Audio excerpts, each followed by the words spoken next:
Okay, so call to order at 8:30. Motion to adopt the agenda is presented. Yeah. Council Olson. All in favor?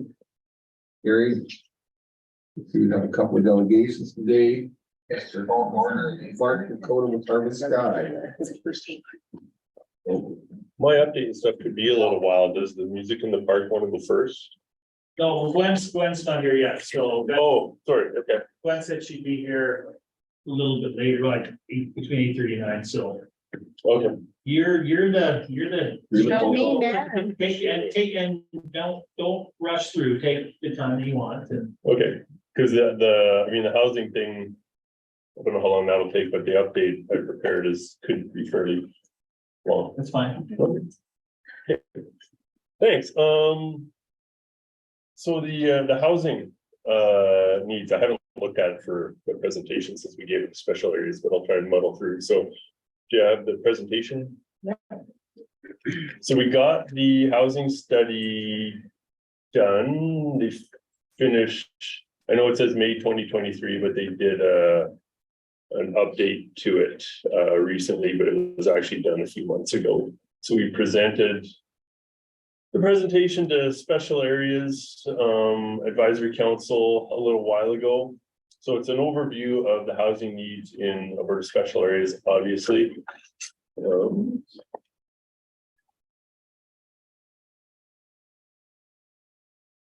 ahead, Laurie, you can scroll. I want to try to share the screen as well. Oh, okay. So basically the consultant that did the report looked at the needs and the shortfalls of all the housing in the region, and also kind of the availability of what the housing is. You want me to scroll? I'll get with the program here, but you certainly can. Why? And so Wanda Dykow and I actually presented this to Special Areas Advisory Council. So half of this was Wanda's, half of this was mine. So I'll try and remember what she talked about. So why housing matters, obviously, a safe and stable environment, educational opportunities, supports economic growth, as we've seen, recently in Hanna with the housing market actually being really hot, I guess you'd call it, for Hanna. Now it's, I've had discussions with different people that are like, well, people would like to move to Hanna, or if we had, jobs and stuff like that, where are people going to live? So now we're on the flip side of the historical housing in the region in Hanna. So economic growth, you need obviously places for people to live if they're going to move and we're going to grow. Attracts residents and increases property values, obviously. Go ahead. The housing initiatives throughout the year, there's been a lot done around the region. I'm not going to go through all of them, obviously. We always get lots of studies done. It's really important. Any study is what the conclusions and what we do with them. Go ahead, Laurie. So this doesn't include the initiative with Hannah's nursing home, or not nursing home, the lodge, as far as looking at, I guess it's not really housing, it's just providing a room or something for some of the contract nurses and such. This study basically just looked at housing in general, see what's available in what we have in the region, what's needed. So they looked at obviously affordable housing. They looked at all housing. Okay, one of the areas they keyed in on, of course, is affordable housing. I know when they did reach out, they did engagement with the general public. There was an online survey that you could participate in. One of the things they talked about was affordable housing. The definition of affordable housing, as you can see, the government of Canada defines it as any housing that costs less than 30% of a household's gross income. Which includes then, of course, any mortgage payments, property taxes, utilities, that kind of thing. I know affordable housing, that's the definition. Lots of times when you think affordable housing, or people think of affordable housing, they think it's for low income families or people on some kind of social assistance like AISH or that kind of thing. It was unfortunate, one of the online comments that came through was, we don't need more of those people in our region. Right, when asked about affordable housing, and I was quite disappointed in that, because you can have a senior that's on obviously fixed income with retirement income, pension, whatever, that isn't in affordable housing because their pension doesn't keep up with a rent or a mortgage payment or property taxes or what have you, right? So we have to remember affordable housing can apply to anybody that can't afford to live in a house or rental or whatever that they're in. Okay, go ahead. Mark, just, did you have an opportunity to clarify all of that? Because I think education is a big factor, just so people have an understanding of what affordable housing, because quite honestly, until I read through some of this too, I really didn't really understand the full gamut of what affordable housing was either, or how they equate that. So was there an opportunity to educate our public on what that looked like? Not yet. We really just received the report and presented it to special areas and now to you guys. So we really haven't had a chance to send out any information in a general sense. But that could be part of the presentation to the public then. Give Yeah, them a certainly better that could be understanding put out there. Of what it does include and such. Absolutely, yeah. So the Rural Development Network, they were the ones that did the report for us. They did their housing needs analysis, identifying trends and gaps in not only affordability, but suitability and adequacy. They used obviously data, like I said, from the whole region, special areas, Acadia, all the communities in special areas were included. One thing to note, and if you do read through all the pages of the report, it becomes fairly evident. We have such a small population base, such a small housing base in this region that when you start to look at some of the statistics, you get such a small sample size that it almost becomes, I don't want to say meaningless, that's probably the wrong word, but if you're looking at some of the charts and graphs, they have lots of zeros. Because when you break down a percentage and you're 0.0000 something, you round off to 0. So it looks like there's lots of zeros just because it's so statistically small. I don't think that really affects the conclusions of the report though, which is really the important part. So on the supply side, obviously, and again, anecdotally, anybody who's lived here for any amount of time would know lots of this stuff. Housing is dominated by single family detached homes or movable homes. Historically, there's been an oversupply of 3 and 4 bedroom homes. I mean, you can drive around Hanna and see every house is roughly a 2, 3 or 4 bedroom house, where the majority of them are. Lots of our housing in the region's built before the 80s. So in Hanna, I mean, bulk of the town is older than the 80s, and then you have a couple new areas. The new subdivision. We keep calling it the new subdivision. It's 30 years old. Even if you look at Donald and Wilkins, those are 20 years old. 20. Yeah, exactly. So obviously, again, housing in a region is cheaper than other regions. I mean, that just goes without saying.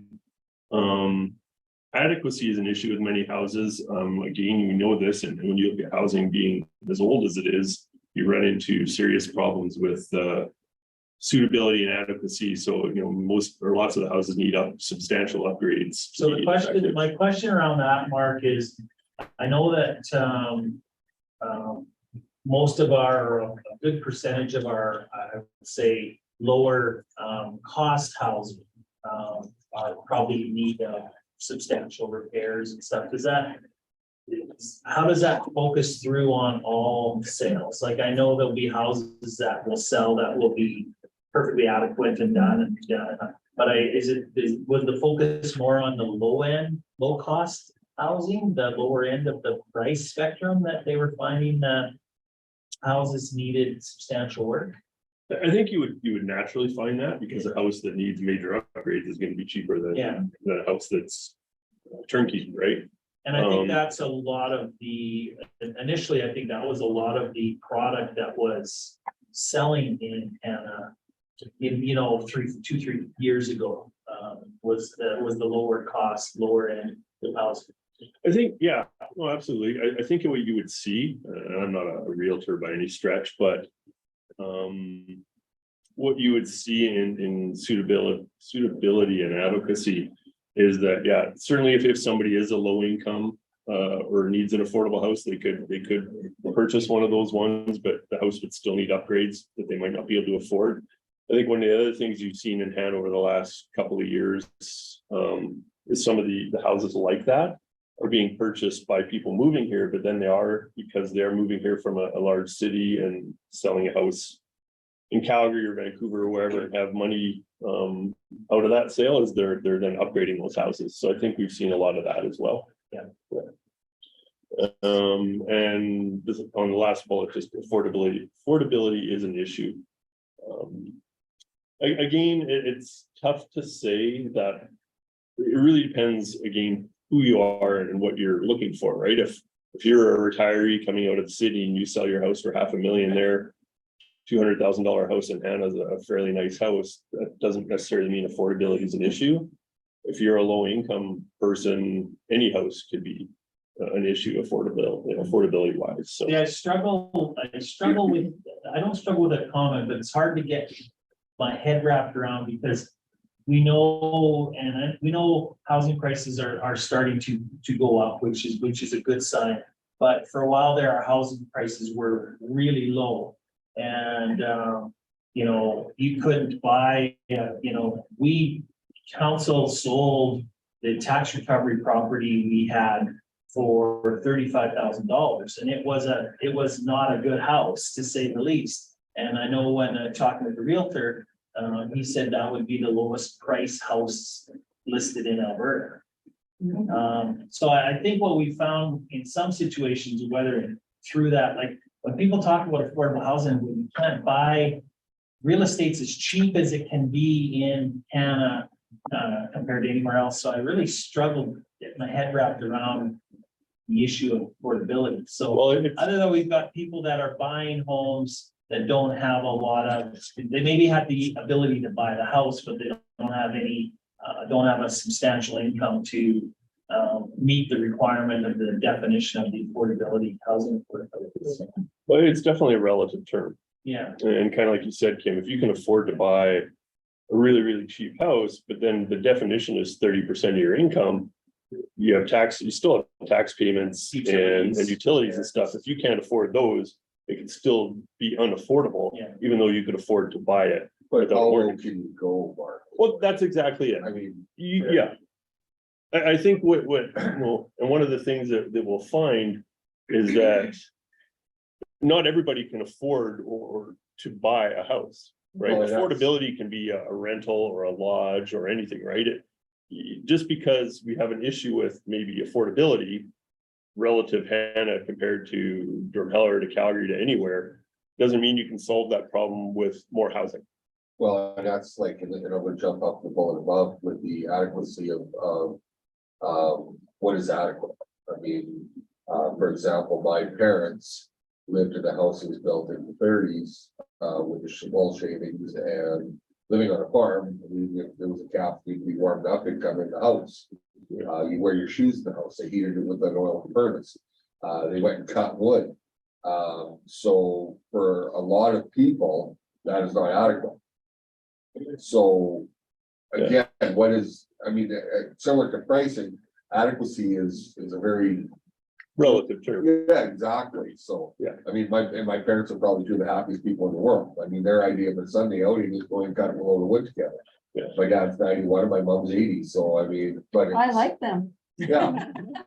But I mean, and it's awesome though. I mean, that's their definition of happy. And my little sister is beside herself. How can they live like that? And it's It's what you're used to. it's what Yeah. you know. Adequate for their needs. exactly, and Yeah. they're super happy with it. Like, I Exactly, mean, and you know, when you go to my mom and dad's, you don't take your shoes off anymore. I mean, that's just, You know, the other thing would be interesting to see, you know, the house increase in the last couple of years, because it has increased substantially with purchasing houses and property. It'd be interesting to see what the percentage is to, you know, like from even 2 years ago. Because I think the increase is substantial. I mean, the average house price? Yeah, like when you look at like I've looked at houses, you know, like I have one house in mind, like it was now selling for $40,000 more than, you know, it was on the market for, 2 years ago, which is substantial. I tend to wonder, and again, I'm not a realtor, but if we recovered the substantial losses that the community took when the first mention of the coal mine closure, right? Because there was probably a 20% decrease in property values or more. or more. And I wonder if we recovered that. So it looks substantially up, but maybe we're just back to where we were. That's But I don't The know. comment from Todd Wallace, a little while ago, I was talking to him, that he said, you know, a few years ago, they weren't selling any houses that were in excess of $200,000. And he said, now we're selling houses that are over 200,000, a lot of houses over $200,000. And Well, isn't that supply and demand, Judy, where somebody really wants to move here and there's very few available, they'll pay a little bit, yeah, considerably more than definitely. what the actual value of that particular house is. Definitely. It kind of skews that price. as If well. somebody has to move here for work Mhm. and there's limited supply, sometimes you overpay because of the limited supply, but yeah, so I just struggle, you know, when we talk about Hanna having housing affordability, you know, in compared to any other community, it's just like, you'd think that that would be a strong point in our community in terms of housing affordability versus, you know, my daughter just bought a house in St. Albert and it's ridiculous. I've never spent that much money in my life on a house. So your daughter didn't buy it. No, she didn't. But she worked, she saved up No, for I'm just- 10 years to buy that house. And even then, she's got a substantial mortgage. That I She's lucky don't know how she's to do gonna it. be No, that's the thing, I don't know the young generation. Yeah. I think there's great changes in our community though, because when I talk to people, like, you know what, like the influx of like newcomers, which is great. With the comparison that you said, they sold their property in other locations for a substantial amount. So really here it was very affordable to buy that housing. I had 2 conversations yesterday with 2 different families. And both of them cannot find housing in the community. So they're both gonna do a new build. So there's nothing available for them. So it's just kind of interesting, the dynamics, and I agree, the affordability issue. Well, and it's just been that affordability thing to another level, like you mentioned, people selling their house in the lower mainland and so on and so forth, Calgary. Moving here, we've also had a few families move from southern Ontario. And they're not selling property, they can't afford to buy property there, so they you'd only buy one of our $60,000 homes and they're tickled pink with it because in Ontario, they couldn't see their way clear of it. We had an older couple move out of Calgary. Lost his job, couldn't afford the mortgage on his condo unit, so he moved out here, same thing. Bought a lower end house, and he's been fixing it up ever since, so I mean. It's kind of interesting, because we're not just selling the bottom end thing, like the lower end houses, we're selling some of the high end stuff. And people, as Mark indicated, you know, $300,000 left over when it's all said and done, so that's a retirement thing, so. Well, even constructing new builds and stuff, the cost to build is increased substantially. You know, are you ever gonna get the value out of it? Should you end up selling it down the way? But I guess that's their That's not- decision, yeah. That's the economy. they Yeah. may just plan on, that's all that I got. Anyways. I think the key, and go ahead, Lori, is to not get hung up on, again, single family homes, Yeah. right? That's, as it shows historically what we have in this region, but as we move forward, I don't think that's gonna be the only answer, right? So anyway, demand side populations are gradually declining in our region, I think, and that's historical. I think in Hanna, we've probably seen a leveling off at the very least of population with people moving in. But And do we think that's still adequate? I mean, our last census in 2021 was 2394, but I think our numbers are up now. Probably, the whole census and population thing right now is yes. Because the province used to allow municipalities to do their own census. So some municipalities, especially the ones that were growing, were doing their own census because there is some financial advantages on some per capita grants if you grow on 1,000 people.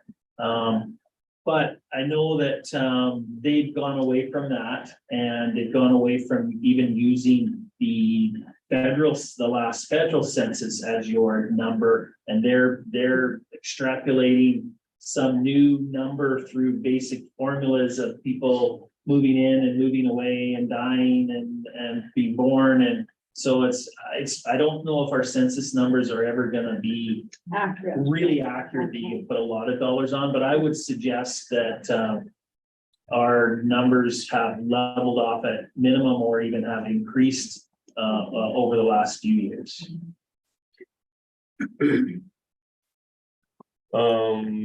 Again, lots of this stuff because the group doing the research is looking at historical numbers and statistics. So it is gonna lag what we see today in the community, right? So we know growth includes out of province residents moving into the region. Historically, our residents tend to be older, we just know that. Our after-tax earnings are lower than other regions. Based on population trends, and this is where we start to look at those differences, is there's potential for a range of housing options, and I think that's what we need to key on. One area of focus is for adult focused housing such as retirement assisted living homes. So again, affordability and suitability are relative terms to what is needed, right? So your gap analysis, your conclusions. Unaffordability is prominent with 1 and 2 person households, whether it's non-subsidized tenants, retirees, shortage of smaller homes such as 1 and 2 bedroom homes, or overall the main issue is a lack of appropriate supply.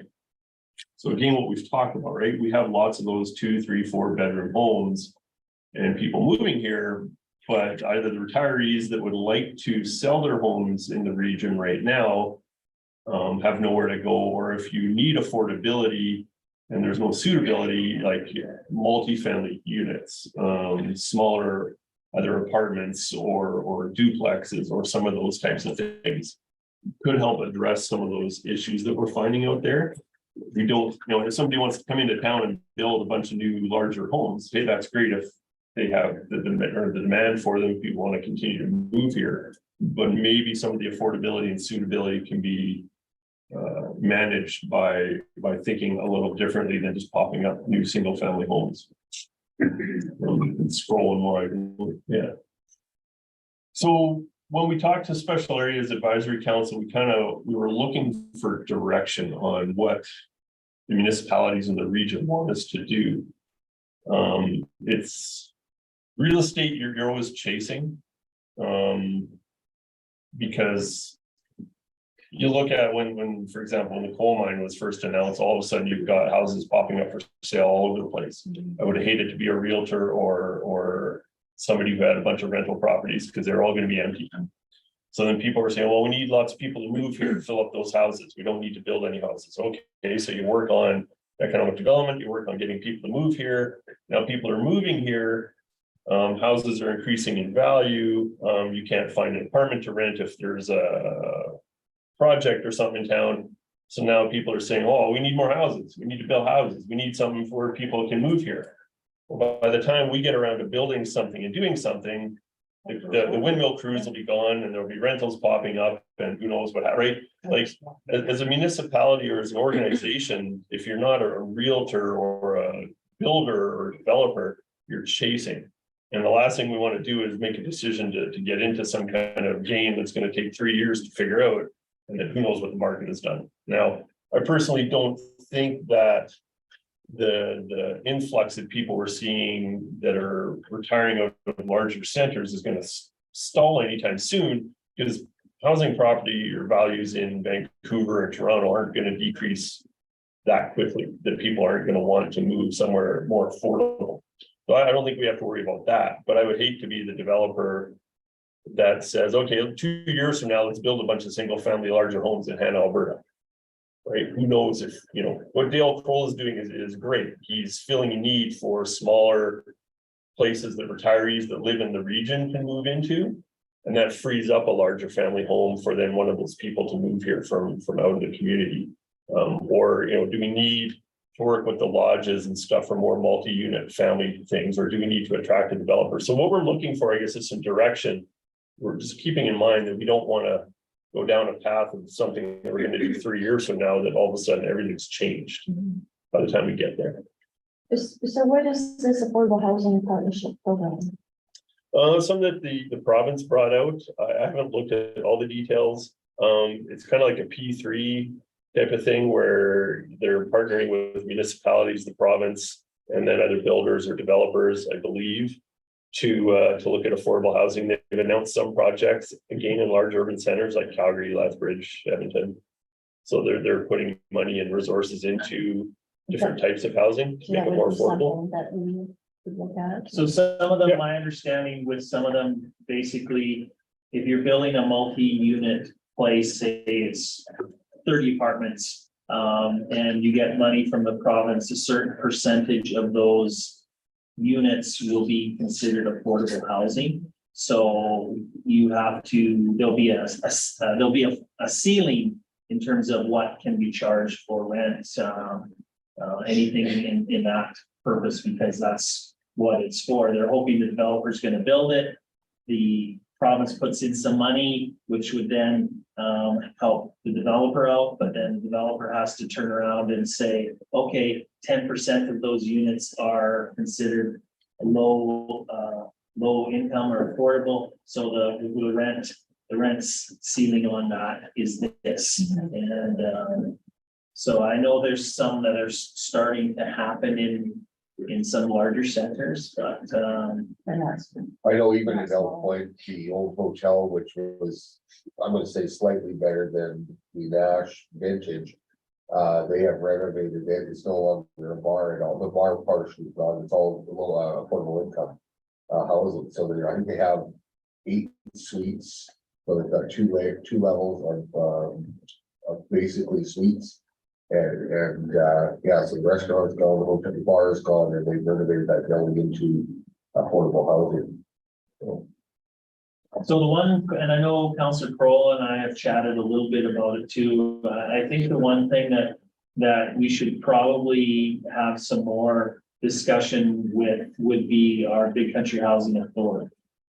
So our Big Country Housing Authority is the group that runs the manors, the villas, and some of our low-income housing. And I think for the most part, they're full, and that's true subsidized housing. And I know Big Country Housing is in partnership with the province on that. But if there's a need for that to happen, because again, that's dealing with low income and subsidized housing. It's not people buying houses. It's a threshold. So I know in discussions with Mr. Holman, I think that they're generally have been full and have waiting lists for people to get into the low income housing. So.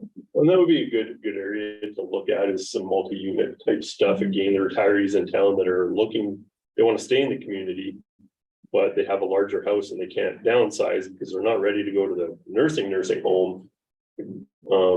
But they don't really have that in-between stuff. So something like that. The only thing again is you can look to build it, right? As a community or something, you could find ways to partner and build a multi-unit place, but somebody needs to manage it. So unless the town or special areas wants to get into the management business, which I doubt any of us do, then you need an organization like Big Country Housing to manage the property after it's built. What we really need is something like a halfway home, where there's supervision there 24/7.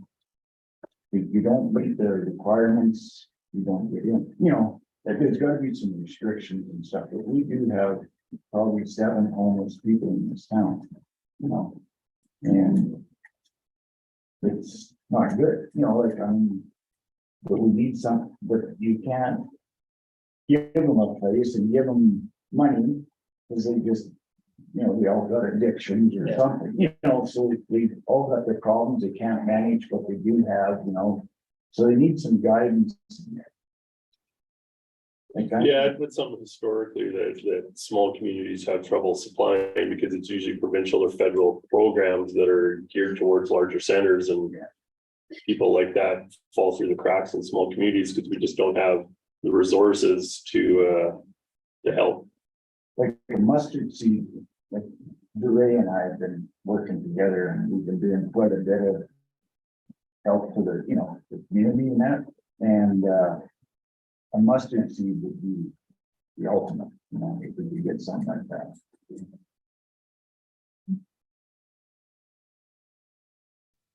So anyway, Bought the that's, old courthouse, is that it up? well, The demand right now, as we know, for some is the type of housing that Dale is providing. So if you're trying to stay ahead of it, what are they gonna be looking for in the next 5 to 10 years? What are those people gonna be looking for? And we would probably say the lodge or the manor, but it's not. There's another step in there that's still missing. yeah, It's like Yeah. an apartment building, it's like apartments where there's no stairs, they're separate entities, but condo style living, I guess. yeah, that's exactly, you know, what Dale's building is perfect, but maybe more multi-unit together, ground floor, like a manor without the Well, manor, you know what I mean? Yeah, yeah, or, you know, maybe the main floor is retail shops, there's hair and you can get your medical pedicures and there's a convenience store where you can get a pop or a bag of, like whatever. And then housing. The villas, there's something like, that's what a lot of people are looking for, but they're all. Oh, the villas, yeah. Yeah, yeah. but, Again, then it becomes difficulty, like Dale's probably flat out building what he's building. And I know he's got lots on Fielding Place, or whatever his plans are there.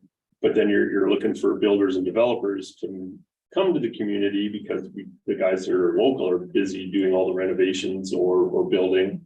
But anybody who's building, what we're looking for is building it in Red Deer and Calgary and Edmonton. So why would they bother coming here when they don't have to? So you're always chasing, it seems, in real estate, unless you're building some kind of unit that you know what baby boomers especially are gonna probably be full for the next 10 to 20 years. okay, right up, like, to get in. So anyway, as we kind of said, the special areas, I think the next slide just says questions or whatever, like.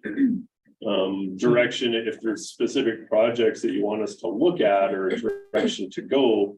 That you're willing to support or something, then we're open to those ideas. Otherwise, housing is kind of a supply and demand thing. It's market driven, right? If there's a need, generally some business person is going to come and fill it. Just oftentimes it takes longer in a small community than the need. Like Councilor Pearl was saying, then the need is great. Well, a private developer, a private builder is limits their risk. So they're not gonna go and build 10 spec homes. So most of all our development is basically if they can pre-sell that house, then okay, I pre-sold it, I'll start to build it, but there's not, I don't think there's an appetite here yet from our builders to start building a bunch of spec homes. Because they've got a lot of risk and a lot of investment tied up in that they don't want to sit on for a period of time, so. But I do think that we should, Mark, probably have some discussions with the Country Housing Authority and just see what their thoughts are, their plans are in terms of whether they're thinking of expansion and how we can work with them to try and get some more subsidized housing. So, But I think, sorry, I was just gonna say, an Acadia Lodge, and I know that's a different animal, but I know they've got vacancies.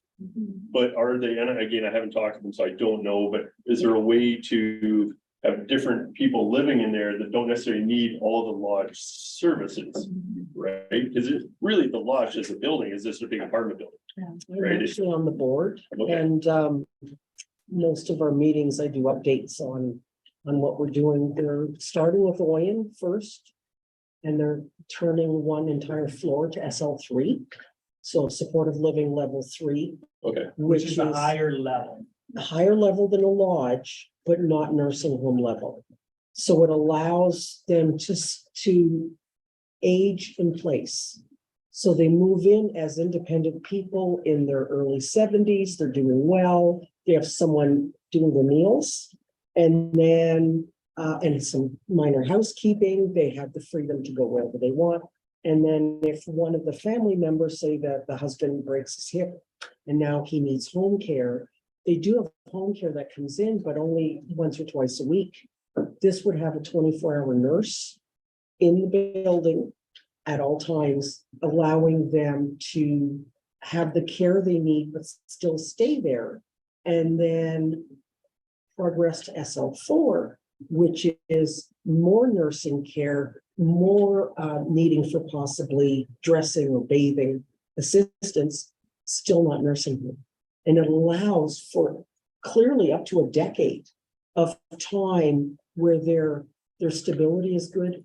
Very few successfully, maybe 25–50% do well after a hospital stay and end up in nursing home. Many of them don't, because it's such a traumatic change. This allows the aging in place and they actually live longer. They have statistics to show that. So that's what they're working on Oyen first, and it'll be within the next 6 months. And then Hannah's next. And how many rooms do we have here? How many do you know? Off the top of my head, we have There's 20 per floor. So we have yeah, 20 about 60, and we have about 34 people. That's it. So it's almost half empty. So Would the idea be to bring people then from long-term care to that facility, to open Theoretically. beds in long-term care? Opening up the beds in long-term care is huge. Those are people at most critical stage. My mother, as a good example, sat in the hospital for 2 months waiting for a room, just all by herself in a square room. So she escaped 10–15 times a day. So they put her in an orange, green jumpsuit.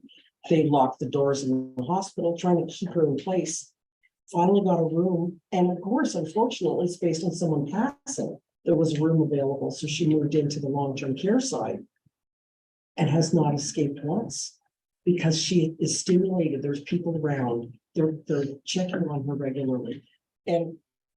But realistically, she should have been in SL3 5 years ago, and then SL4. Those services weren't available. So again, outstanding staff at the Acadia Lodge that manages, there's at least 10 of those residents who should not be in the lodge. If they assess them, they don't qualify for the lodge. They're not independent enough. There's one gentleman who doesn't really know what planet he's on and says, I'm off to the office. I'm thinking, yes, you are. I do that every day. Well, I have a question about, so I know you mentioned establishing some rooms in Oyen and Hanna for contract nurses. Absolutely. So I think Mark's question was more, is there any appetite or discussion amongst the Acadia Foundation of turning 10 rooms in the lodge in Hanna into rental type property for an individual who's maybe 40 years old, won't have the food, won't do any of that, just has the room. Has there been discussion around that? The downside is the open community space. So now you're taking, first of all, they'd have to be screened and assessed for high risk because they're surrounded. The minute you start working in a school, working in a nursing home, you have to be screened because you're surrounded by people who are more vulnerable and high risk. That's a real tricky.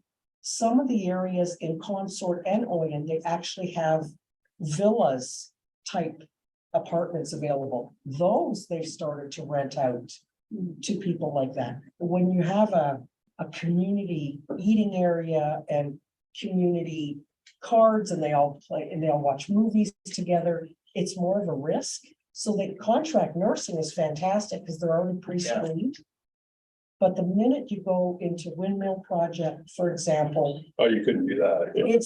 it's a bit tricky. They actually looked at possibly, because they have a huge baseball academy in Oyen. And using one of the floors, because again, 50% vacancy, use an entire floor and rent it out to the baseball academy. It turned out that didn't happen, but that was certainly an option. But again, it's a real tough one when it's in the same building. So that's why they thought they'd focus more on SL3, SL4. Yes. This is unrelated to that topic, but a big part of affordability, you talk about utilities. Like we've got an MLA who talked a really big game upon first elected and then been eerily silent. Is there any, I mean, that's a big part of that affordability of the equation. Is there any action? It's almost lobbying, I guess. Yeah, More direction that's to the town. above my pay grade, but yeah, And again, I'm not sure what's been done, but we all know that it's not necessarily like they've talked about capping the usage or putting different things. Well, that's a very small, out in rural Alberta, we know that's a small part of your bill. It's the transmission and distribution. Yeah, which And I are, they don't- spoke really strongly about. And I don't know how you fix that because it originally, when you had, well, way back in the 80s and 90s, when it was provincially run, everybody in the province basically paid the same. So the urbans were, or are we subsidizing transmission and distribution in rural Alberta? And that's when they deregulated, and now more of a user pay almost, but we know that you have less people to pay for the upgrade of more lines out here, so we're always gonna pay more. Are they ever gonna be able to flip that back? Well, and I know, I think Councillor Olson, you'll recall at AUMA, there's been at least 2 resolutions that have gone forward, basically requesting that the province look at their formula in regards to that, because you're right, we pay a higher rate out in here, and I think ATCO Electric is the one that has the majority of the rural areas.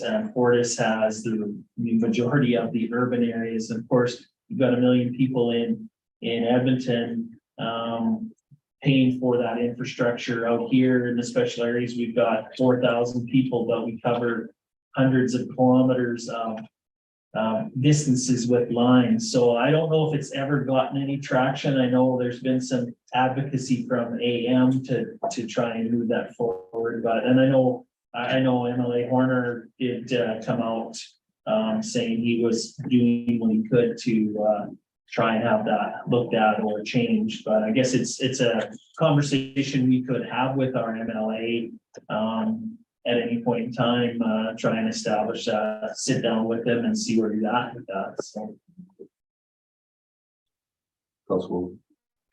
I think there is kind of an opportunity to involve the electric wisdom trade school, where carpenters could be groomed to become, or students could be groomed to become carpenters under a supervision, and that being part of their education and such, where they construct smaller buildings, maybe these, not really the small houses, but to give them experience. And I know there are some that are out of state that are constructing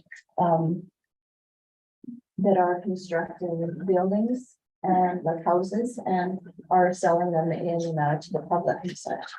That would be a huge opportunity for our local students, should there be enough that would be interested in doing that. It would cover every trades involved, electrical, plumbing, carpentry, and that sort of thing. There could be some opportunity within our school system to partner with something like SAIT and other colleges and organizations. It was interesting, we're talking about power and electricity as I was driving over here. City of Calgary is Fortis No, they're and Max. $82 billion coming back to the city of Calgary in dividends. Well, they own MX. Yeah. And the city of Edmonton owns EPCOR. Yeah, So, but yeah, $82 billion coming back to the general revenue. How do we set ourselves up for that? Are you find $20 million to buy the electrical grid? Right.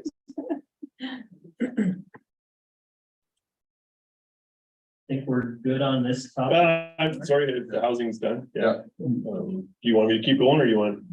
Well, I'll ask Gwen what her timetable is. Had a golf day, but. At it's what okay. time? We're good, go ahead. Okay. So yeah, the other discussion I was asked to come and do was update kind of economic development. Where we're at, and then as you know, the coal transition funding has officially ended as of March 31st. So before you guys, I didn't have this package, so you haven't seen this information, so. Yeah, sorry, and I just finished it last night, and it's really technically just a draft. I haven't delivered to my board yet. I know two of my board members are here, but I'm not going to share this outside of. I'm not going to publicly release it until my board's had a chance to hear the same discussion, but I thought it would kind of drive what I was asked to present. So if that's okay, we'll just skim through it kind of, so, yeah. Some of this will be redundant for some people, but I thought, because we have been getting questions from the public on the coal transition funding, where what's happened for the last few years, and kind of the whole process, so I did a really quick summary in here of how we got to where we are today, and then the second part of my report here is a breakdown of the CCTI, the Canada Coal Transition Initiative funding that I've been using for the last 3 years. So you want me to scroll up and down, or are you gonna do it? Yeah, whatever you want. Okay. So anyway, I feel free to interrupt me if I go too fast, but there's like 14 pages of report here, so I will skim until told not to. So anyway, for the past 3 years, obviously Harvest Sky, formerly Cactus Corridor, but we've been managing the CCTI funding on behalf of the regional partners. So as you know, it's Town of Hanna, Special Areas, and the Village of Youngstown. And of course, Links, the Learning Center, also sits on my board. The program was administered by Prairies Canada, which was formerly Western Economic Diversification, or WED. Had an end date of March 31st. With the conclusion of the program, it's probably a good time to update what's happened since the transition away from coal was first announced way back in November 2015, which is 7.5 years ago already. So anyway, history lesson, the province announced the Climate Leadership Plan in 2015. Our region formed the Climate Change Strategy Task Force, with the objective of helping the community navigate and find ways to mitigate the possible effects of the closure of the plant if that happened, which we know now it hasn't, but there's still been transition. One thing to remember when I'm talking about the CCTI funding and stuff as I go through, there were many different pots of money. The CCTI funding was for community transition and helping the communities through all of this. There's been worker transition money that has focused on the guys at the mine and power plant and stuff like that. There's been other pots of money to help with different areas. The focus of economic development has always been the community and the community projects. The task force at the time was made up of 7 representatives from Cactus Corridor, the Town of Hanna, and Special Areas. In 2016, the committee retained Urban Systems to assist in analyzing the scope and the effects of the potential closure. By December 2016, Urban Systems had completed their first report entitled The Impact of the Closure of the Sheerness Mine, more commonly known back then as the Impact Study. That study outlined the potential economic, social, and socioeconomic impacts on the region and it had really a worst case scenario if the mine and the plant had completely been shut down at the time. Throughout 2016 and 2017, the task force and everybody else met with the province to discuss impacts and possible solutions to what was potentially going to happen. As part of the work, Urban Systems was retained again to produce a report called the Asset Mapping and Opportunity Study, which was done in 2017, and that outlined the region's strengths and possible opportunities to pursue to help mitigate the potential closure. From 2017 to 2019, the task force followed a number of strategies outlined in the report. One such strategy, is probably lots of people remember, was the CAT process, Community Action Team program. The task force held multiple engagement sessions with community members and residents that were encouraged to bring forward many projects and any ideas to help the region basically survive. Some of those, you may remember the livestock hub, which is a concept which would bring equine therapy, veterinary, and nutritional services into one location. We had Retire to Hanna, which was a marketing and development idea to attract residents to the area, and a business ecosystem hub. So bringing together all the necessary business services and supports under one roof. So as we follow through, the livestock hub has become the agriculture center that we're working on.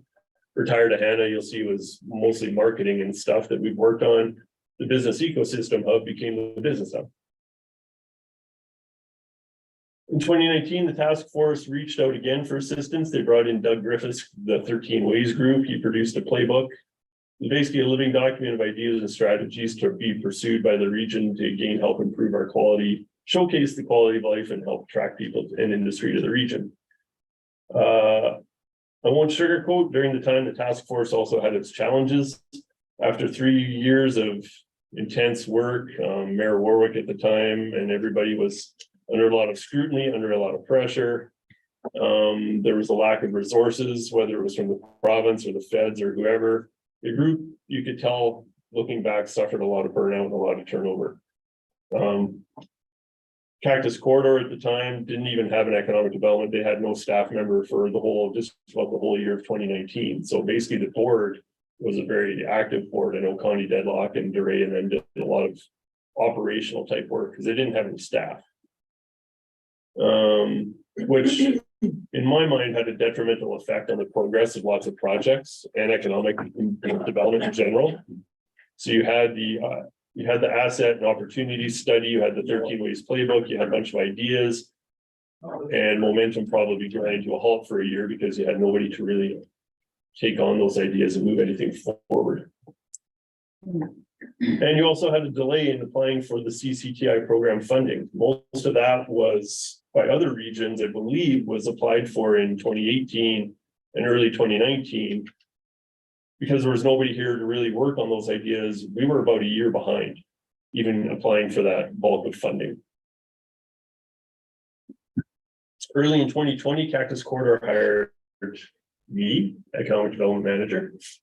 And using ideas generated from those reports, the playbook, as well as the CAT team processes, the task force and myself narrowed down a list of opportunities to move forward with, and we applied for the CCTI funding, which we've now been using over the past 3 years to hopefully move a lot of projects forward. We've always had our 3 key objectives: economic development, which is supporting business, attracting residents, investors, and tourists.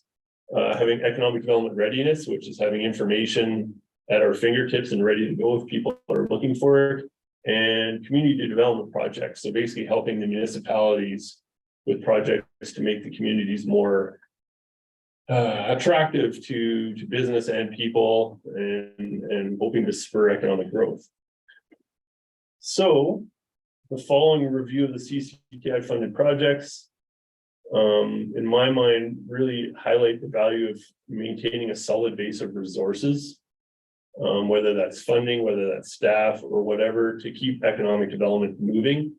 As you saw, or as I saw in 2019, when there was no economic development staff, lots of projects and everything grind to a halt. So I've been looking back in some of the records, and you had lots of ideas like value-added agriculture, other things that were all put on hold, and now we're revitalizing those again. Well, imagine if things had kept moving for 3 and 4 years, as opposed to everything having the brakes put on them.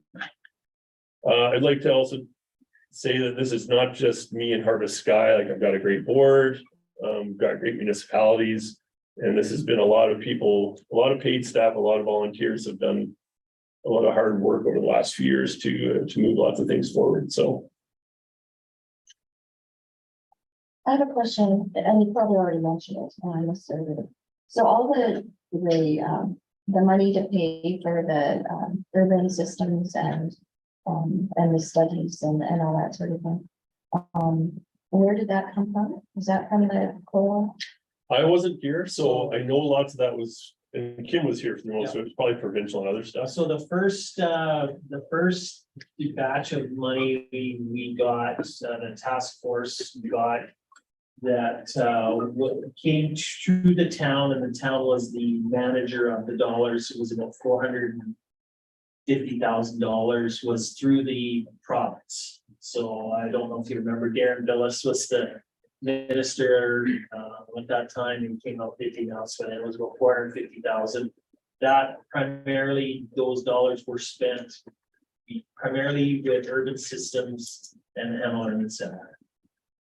Between those two entities was probably, I'm going to say 350,000 of that. There was some money that was used for some of the community action teams to help them do some research and move forward, but most of those dollars were urban systems and the learning center, or HLC. So that was provincial dollars. Those were the only provincial dollars, even though the province was the one who made the decision to try and shut down the whole operation. That was all that they provided was 455. So We did get, Cactus Corner also did get about $100,000. Again, that was through the province, sorry, that was through the WED at the time. For Doug, to hire Doug Griffiths to do the strategic plans and the playbooks and stuff like that, so. And then the rest of the money, Mark will talk about, that came from Prairie Scan. Thanks, Kim.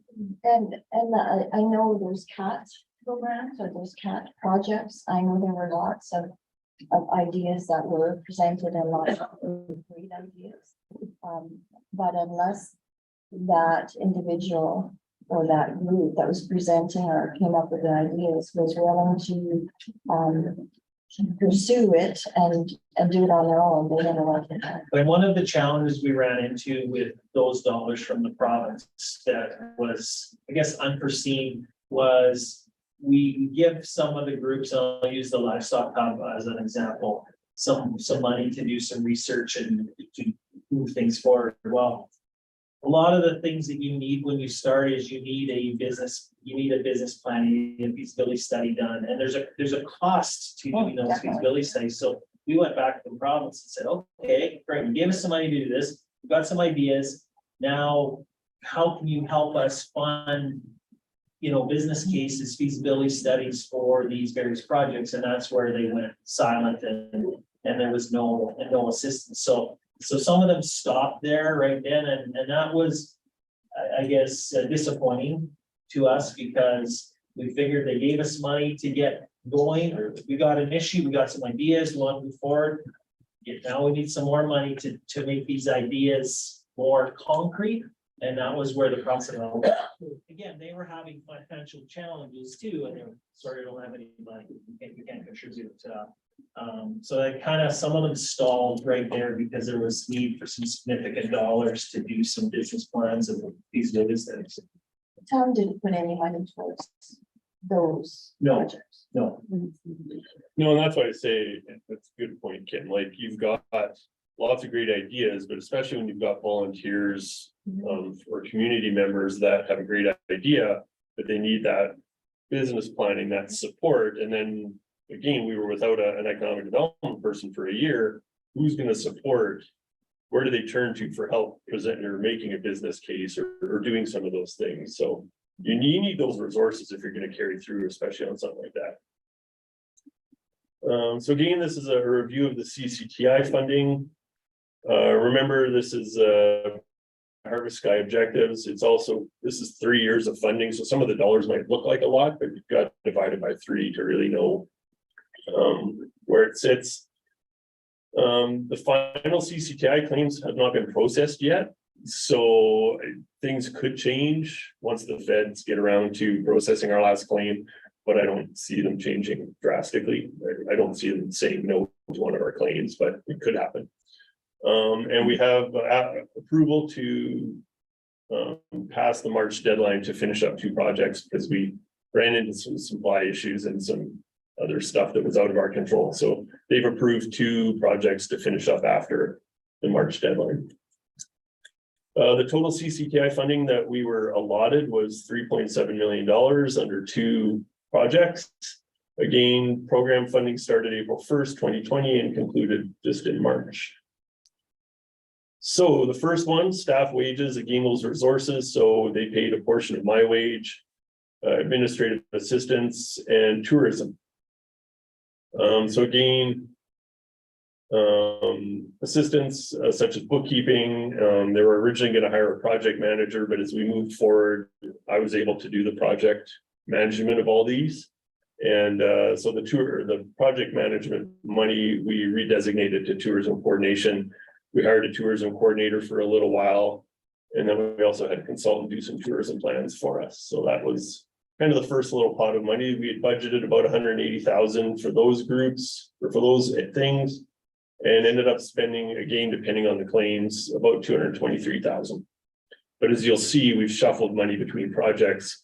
It was a very fluid 3 years. So as we went through different projects, we found we weren't going to spend all the money under one umbrella. We were able to use it under other umbrellas. So you'll see some projects were overspent a little bit, some were well underspent. as you'll see as we move forward. Resources and tools, fairly obvious, like cell phones, website hosting, internet charges, travel expenses. They budgeted 130,000, we ended up using 20. So again, we were able to move almost $100,000 to other projects to use it more appropriately. Lead generation and business attraction. Again, a little under budget. We had 150,000 over the 3 years. We used a little bit less. We didn't actually start this project till April last year. By the time we got through the other projects and building a base of information, then we started in on hardcore investment in business attraction. So we've only really spent a year with this project, with this part of it. We've hired a consultant to help with that. We've made lots of connections. I think I have it later on. Oh yeah, there it is.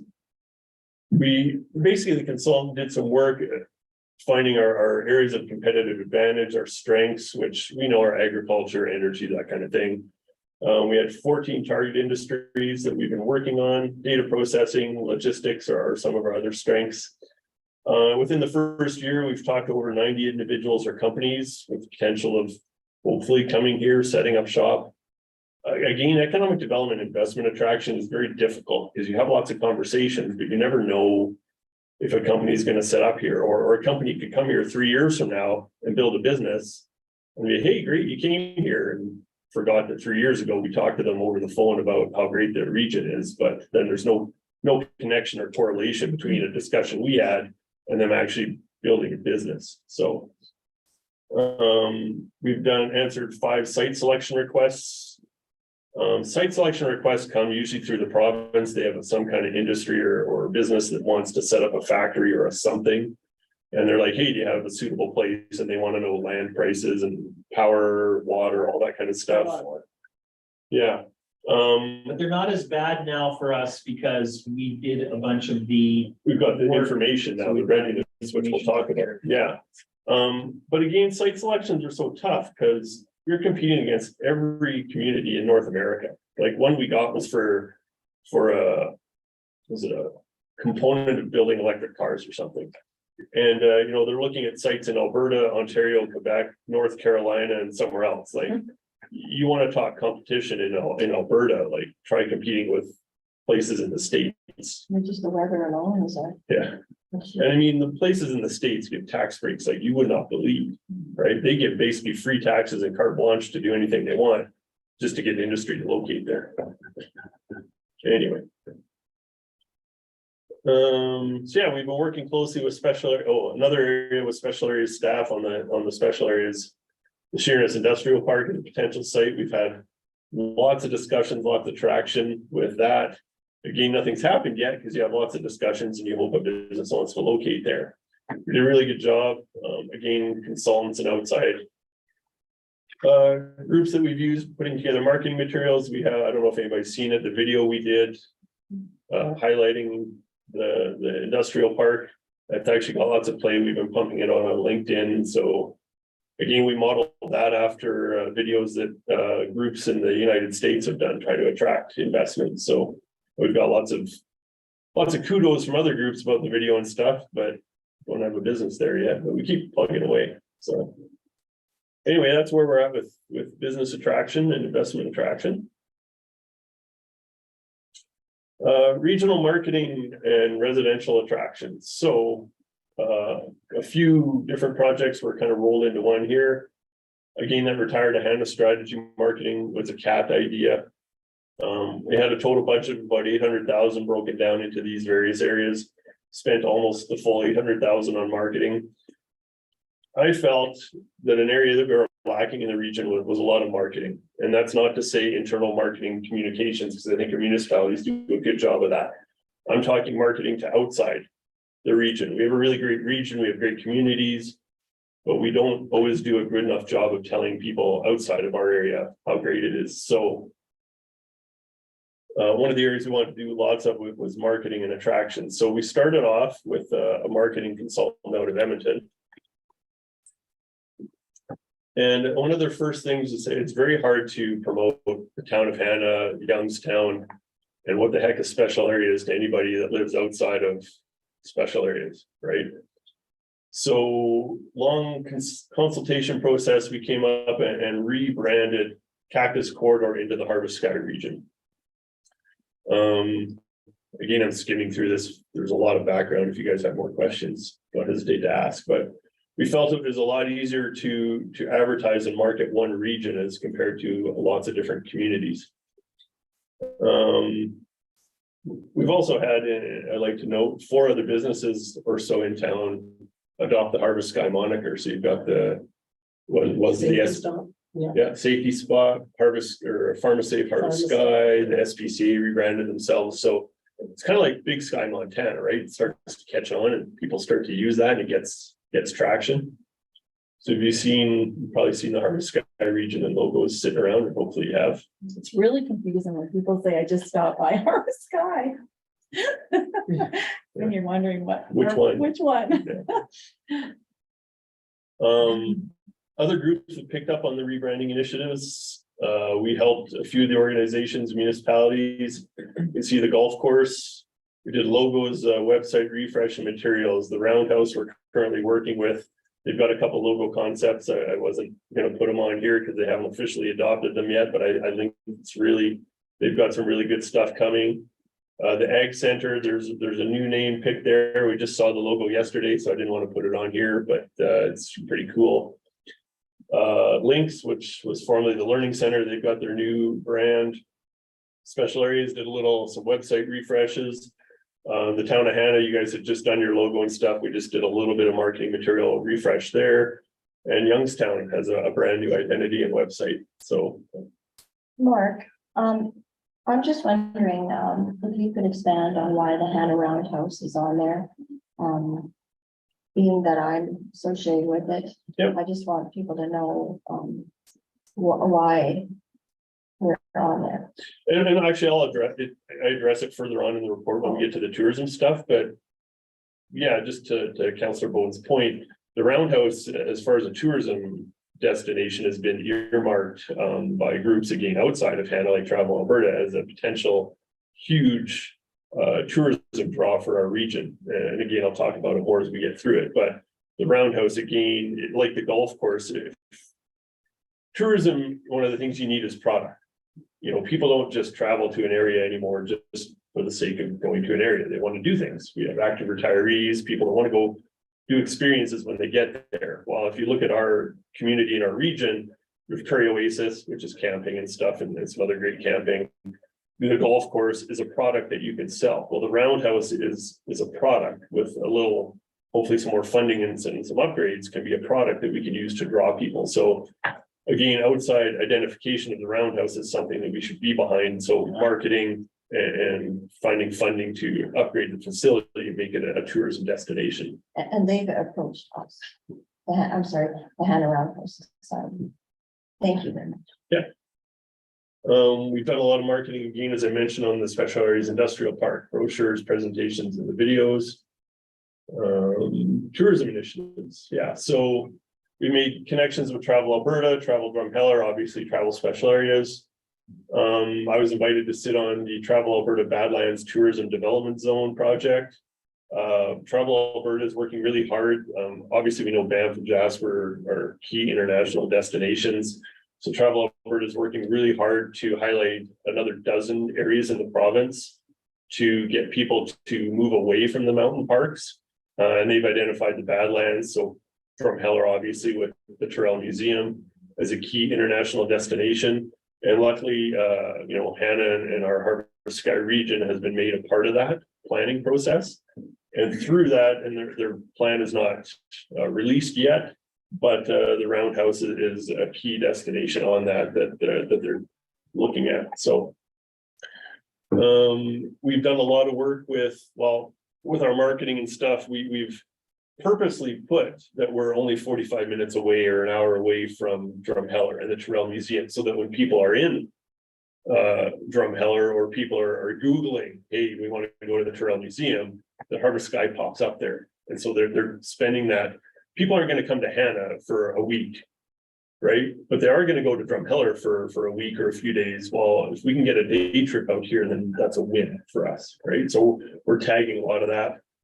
We worked with, again, our consultants to come up with lots of destinations. So we've got our marketing materials, fishing, hunting, history. So on there, we've got the museum, the Back in Time Museum in Youngstown, the Roundhouse. And we've been doing a lot of highlighting on the golf course and some other attractions. Again, baby steps sometimes. So we're not going to have those week-long visits to our area, very few, but we can certainly be day trips or overnight trips with the offerings that we have. Unless we could, connect with, Prairie Oasis. Yeah, and camping is a big one, absolutely. Yeah. We partnered with Special Areas and there's an official unveiling next week, I think, of the mosasaur exhibit. So at Carrollside, they found dinosaur bones of a mosasaur. They used to be. That's the artist rendering of what it's going to look like. So we partnered with them to put up a mosasaur exhibit at Carrollside. Again, trying to draw those people from Drumheller and the Tyrrell Museum to Dinosaur Provincial Park and that day trip out or a weekend trip. And as mentioned, we partnered with the Roundhouse to bring a caboose to Hanna to be hopefully eventually restored on the Roundhouse site and again boost the offering that will be there. External advertising, again, I've mentioned how important that is. We spent a significant amount of time and resources promoting, again, to the potential residents, investors, and tourists. The 2 trade shows last year, one in Calgary, one in Edmonton. We did radio advertising in Drumheller. We hired a photographer to do a professional layout photo library that's on our website that anybody can access and use. And that's photos from around the region, Youngstown, Hanna, and Special Areas. Video production. I'm really proud of the work that the video group that we hired did. So we've got 41 videos on our YouTube channel. 19 of those are golf course. So we did flyovers of every hole, which the golf course has available on their website, and we've been promoting. But then we also have videos that we did with farmers market, the cruisers, Hanna Hawks football, the indoor rodeo, visitor center, museums, Prairie Oasis, Sheerness, industrial park, like I mentioned, Youngstown, and then 12 other fun videos of things to do in the region.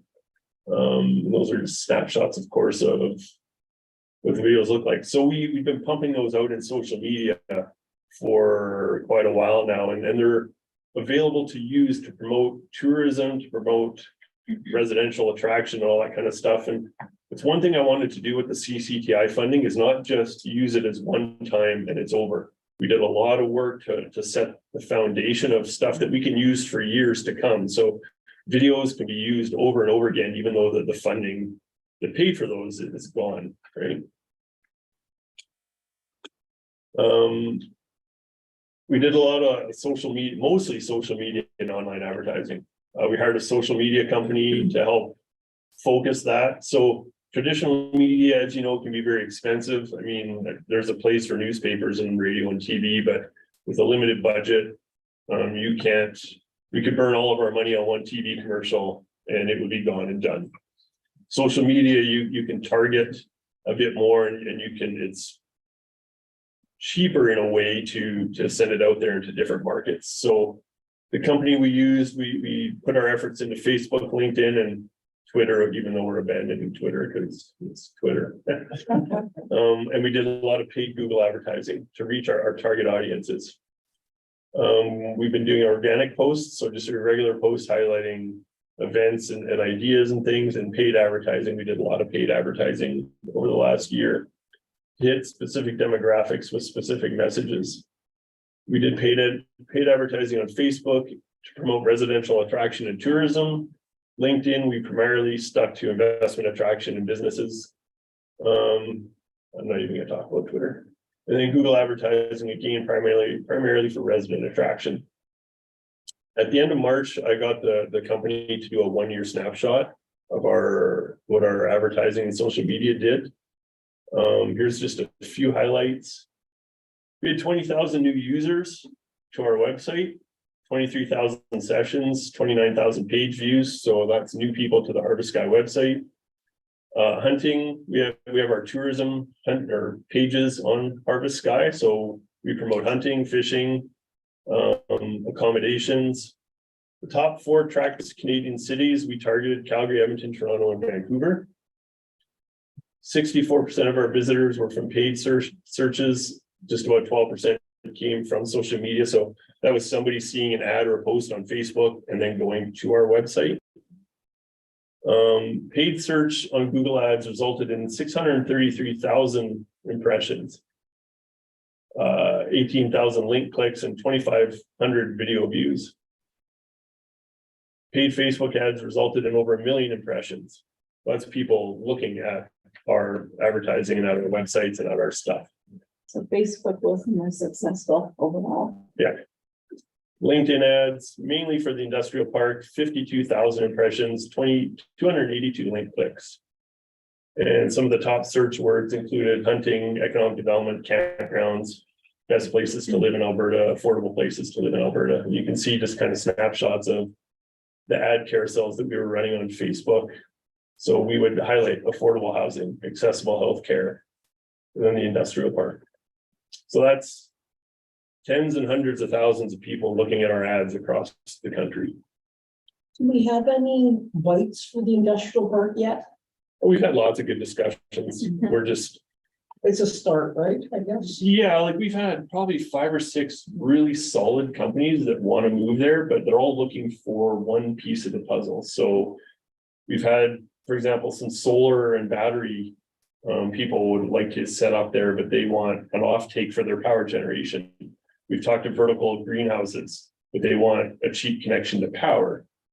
So we've got all the pieces. We're trying to marry them together, right? So marketing conclusion, it is hard to determine how successful marketing's been. You can't really quantify marketing unless somebody clicks on your ad and buys your product, right? Like Coca-Cola spends millions of dollars on advertising. People drink a lot of Coke, but can they say that I saw the ad on TV and went and bought Coke? You can't. But anecdotally, I mean, we've seen a significant surge in housing sales from across the country, from places like Vancouver, Toronto, Calgary, Edmonton.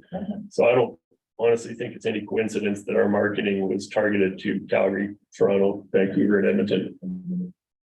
I don't know if you can directly connect it, but I think the odds are pretty good. I that think it's the had odds some are pretty impact. good. And again, they're not coming here because they saw our ad. They're coming here because our ad showcased what a great community it is with affordable housing. And we've got the hospitals and schools and the rec centers, right? I also think that'll continue to pay off because the marketing and the stuff, I mean, we obviously don't have the money to spend anymore, but the word is out there now. The agriculture hub. So again, that was a CAT project.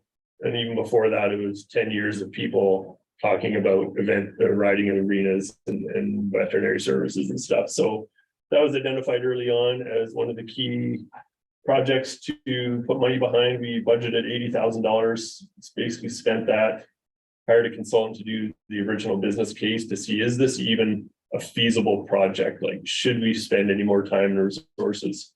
The business case is favorable, depending on if everything lines up, right? It's not going to be a moneymaker by any stretch, but there is a case to be made. So they've continued to, the group has continued to move forward with the project. We have a volunteer board working on it, using that business case to pursue the ideas that are in it.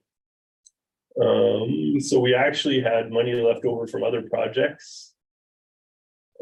So as you can see, the Ag Center, we had originally no money geared towards it, but we spent $86,000 on architecture, board development, more detailed dive into the operating budget so that we could approach funders, and branding and marketing. Like I said, they just got presented with some naming and some logos and stuff. So they're working on all facets of the project, and I believe they're going to keep plugging ahead with it. So that's kind of where that's at. Again, I'm skimming. If you guys have questions, let me know. Is there a champion for that project? The So they've got a board, you've got Dre, Wanda Peterson, Wanda Coates, Katie Campbell. So they've set up an actual board to move it forward. Again, I want to highlight, like, there's a few of the projects that didn't originally have any that weren't part of our original projects for the CCTI funding. But because we did well, in my opinion, managing the funds, we were able to do a lot more with the money than originally intended. Another project that we had no money set aside for originally, but we were able to do is demolition in Hanna. I've said it more than once, you know, if a community isn't willing to invest in itself, why would anybody want to move here? So I know it's contentious to spend public money on fixing or cleaning up other people's properties. I've always come to the conclusion that the way the Municipal Government Act is set up, that ultimately a property owner can walk away from their property and eventually it will revert to the community. That if you logically follow that process with derelict buildings, you're going to be stuck with them in a small community. So we partnered with the town of Hanna and cleaned up 5 derelict properties, including the Seymour, as you can see here, and Central Meats. So in my opinion, we've got some, we've ridded ourselves of some really derelict, crappy properties, and I know it costs the community money. We were able to put in 200,000 of that from CCTI funding, but now we've got not only a nicer, cleaner community, but we've got properties that you can hopefully turn around and sell. And you only have to look at the National Hotel, and now we have a great dental clinic there as proof of the concept. Again, I know it's contentious, but it's the way the system is set up, in my opinion. Mark, WD, or I guess Curtis Can, you had to go to them to reallocate those funds. Yeah. So basically you're getting support from the federal government as well for the additional projects that, because if they had said no, well, then there would be no opportunity to redirect them. So that's nice to know that the federal government portion that provided this funding was also supporting the initiatives that you were pursuing as well. Yeah, Curtis Can's been great to work with. The feds have been absolutely awesome. They haven't actually honestly really said no to any of the requests, as long as we have to provide reasons. So I had to approach them to say, can we spend this money on tearing down properties? And it was not something that they were jumping over themselves to spend taxpayer money on. But the case we made was that it's community development, it's economic development, and they approved it. And so my point as well is that it's not like you were going out willy-nilly doing certain things. There was, you know, intention, there was research that went in behind it, and it was well thought out. Yes, they had to approve any of the major changes, the changes we made to the funding, they approved. One of the projects, Regional Education Resource Center. So again, lots of ideas out there about classrooms, research facilities, dorms for international students, that kind of stuff. We again hired a consultant to do a study and a preliminary design. This one haven't really done a lot more on. I know we've had lots of discussions with Prairieland over their international student program. They've hit some, I don't want to say stumbling blocks, but they had their champion was Ron Davies, and he's obviously moved on in his career. So I think that's kind of another project that we're going to have to pick up and see where that'll go in the future. So we have a great study and stuff sitting there. We just have to be able to move forward with it at some point. So Mark, when you say we have to pick that up, like as in who? Is that is in? Myself, the community, Prairieland, yeah, it's something like this is a partnership with. So this year, there's nothing actively happening with the international programs. I haven't asked. Yeah, I don't know. Yeah. I don't think so. They had what, 30 students last year? 50? Year before. Or is it year before? Yeah. Last school year. Last School year. Yeah. Yeah, but I don't think any this year. I stand to be corrected. I haven't heard either. So I'm not sure. Two of the original projects identified irrigation projects for special areas, a budget of almost $500,000. We'll spend about 330 on preliminary engineering for these. This one will continue into 2023 as they finish up some of the original irrigation work. Basically under 2 headings, they hired engineers to do assessments of the Carrollside dead fish system And then another engineering firm to look at potential opportunities throughout special areas in the region. So these two projects laid the groundwork for what you're seeing now. Special Areas has entered into an agreement with MD of Acadia, the province, and the Canadian Infrastructure Bank. And they've put a lot, I think there's $1 million on the next phase of engineering for irrigation. So irrigation is going to be huge in our region, and these two projects through Prairies can lay the foundation for lots of that work that you're going to see. The roundhouse, as we mentioned, this was another one that we had, was not an original project, but we had money. And because of everything we've talked about, how the roundhouse has been identified as a potential major tourism and event draw space, we were able to do a feasibility study, bringing together lots of the work that's been done over the last how many decades by the society and a bunch of other studies and reports and stuff into one document that we've now applied for funding to do the first phase of renovation and I guess rehabilitation to the roundhouse to be able to use it. So we're doing some great events, like you saw the Garrett Gregory thing out last weekend. The first phase we're hoping to get funding for is for washrooms and some of that basic infrastructure so that events like that can be more manageable. Right. And then of course that project's going to be ongoing for years, but I think the potential is huge out there, and I think it's going to move forward now. So I'm really excited about the logos and the stuff that they're doing. I think it's going to be awesome. Yeah, and just to add on that, of course, the Hanna Society is doing a bunch of restoration work. So the money that's going in is for new stuff, like the hand washers and such, but we are still looking at and doing grant applications, fundraising, and that sort of thing for restoration. So yeah, we don't need more. So.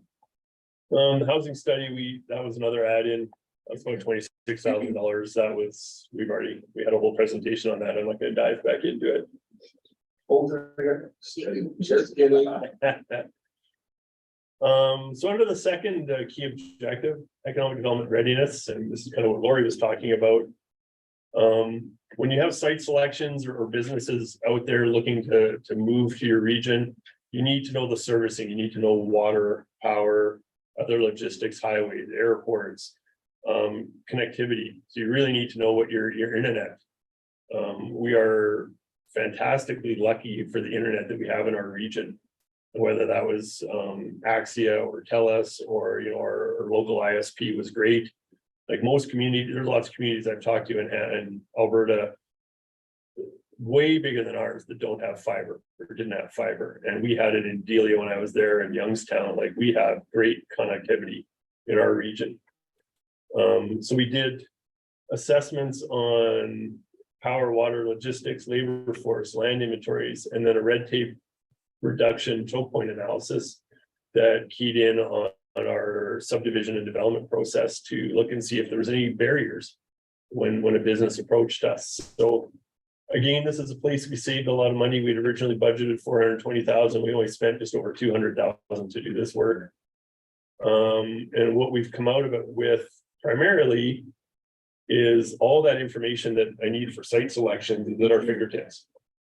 And on our Harvest Sky website, there's a link to a GIS mapping function. This is just a snapshot that anybody can go on our website and look and see where the gas lines are, where the water lines are. So if you want to, like if you look at the industrial park, so if you're a business that wants to locate there, you can go on this GIS map and see exactly where how far the water lines are, exactly where the gas lines are.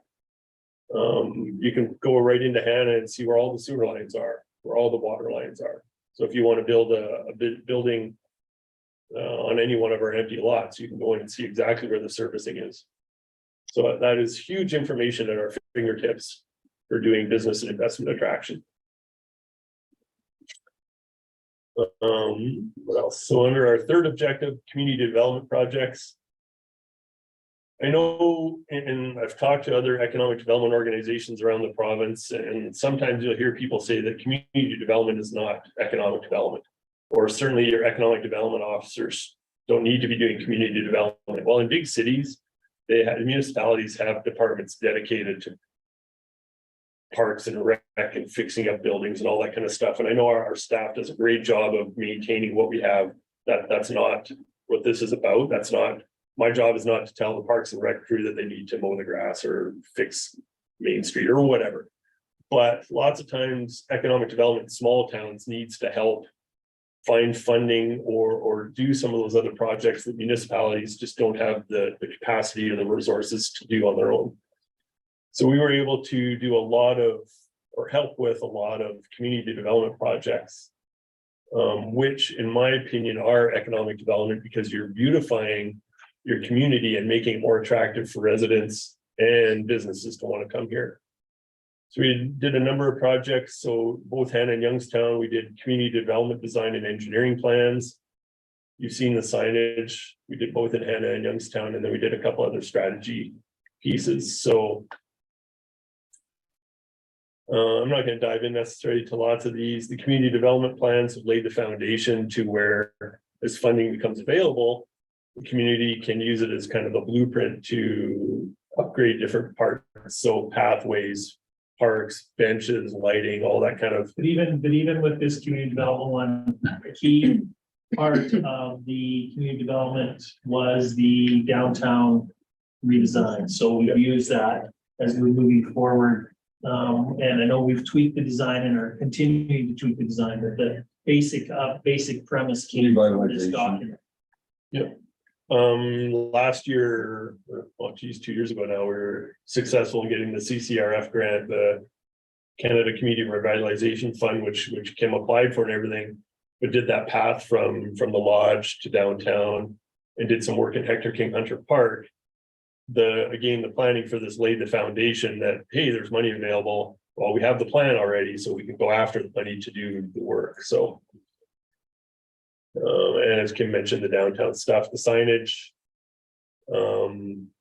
Hanna's getting 3 monument. Well, you guys know this, the facility signs, the wayfinding signs. Youngstown also got 2 entrance signs, 10 facility signs, and 6 wayfinding signs.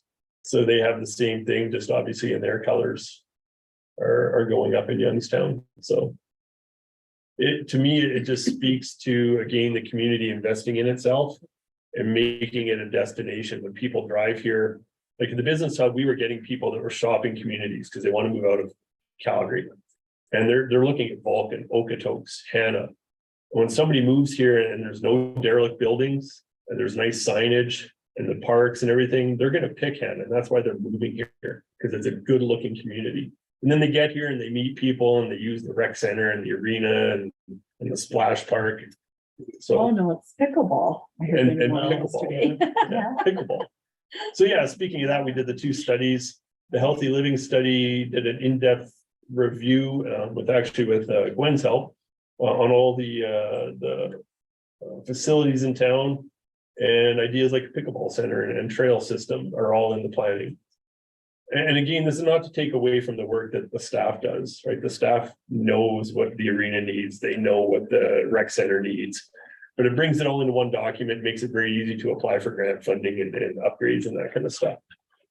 The other one did an in-depth dive on campgrounds in the region and made recommendations on upgrading and expanding the sites, because camping has become especially through COVID, became such a huge way for people to travel, even though they couldn't travel internationally. Last couple of projects, Youngstown did a solar power project. So they've got solar power now on 4 of their facilities, the office, community center, the rec center, and the water plant. And hopefully they'll save some money on their electricity bills for the years to come. You can see their library sign on their building too. I love their colors. Their colors are great. Just personal. And then the last project we're working on, that's going to continue on to 2023, is a kitchen project. Again, a project that we didn't originally have money for, but we've got money left over from our other stuff.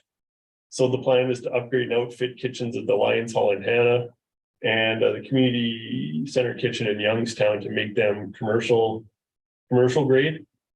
So now that, I know lots of people, maybe not lots, but our caterers or people can rent the community center kitchen, but that kind of messes up the community center, if somebody wants to rent it for a wedding or whatever.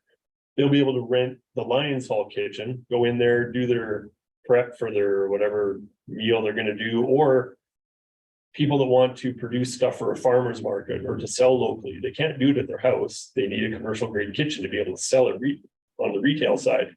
So they could go produce stuff at the Lions Hall and turn around and sell it at the farmer's market or sell it in a retail setting. So, Yeah, they could actually sell it at Friesen Brothers. if it's Exactly. been done in a commercial. yeah, kitchen. so we'll have that capability.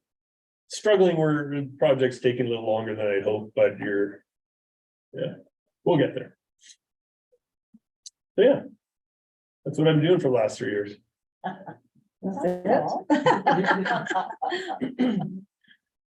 Mark, I just have a couple questions, and this is back to, just the generating station.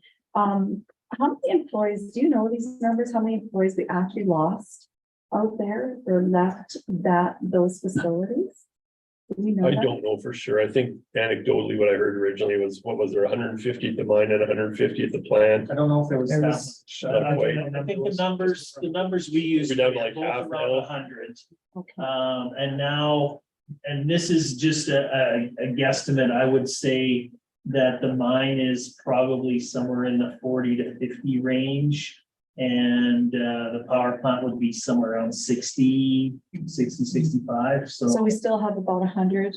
I would think there'd be 100, around 100 employed out in those two businesses, yeah. Okay, so it's kind of equal. I just kind of wanted to know if there, how many of those employees actually remained in Hanna that, took a job loss there or relocated to another employment opportunity.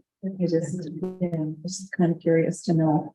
Yeah, I don't know if we have any numbers on people who chose to leave and relocate. Okay. that's And fine. there was people who worked and retired and still live here that were part of that original number. Okay, And we have to keep in mind two things there, that the conversion to natural Natural gas obviously saved that facility, as well as Humolite has been a big They're hiring big thing people at back. big thing at the mine, that, these numbers that they had gotten down to even lower were basically for restoration. Now they've had to hire people because of the demand for the Humolite. It's hired about 15 people, like side. Yeah, And I think they changed their name too. yeah, It's West Med. It's West, so yeah. people like that. yeah. So actually, we've had discussions with, I had sat on a video call. We hooked up, so through the province, we have connections with their economic development provincial group. And there's a new person they've hired that's gonna be going over to represent their offices in China.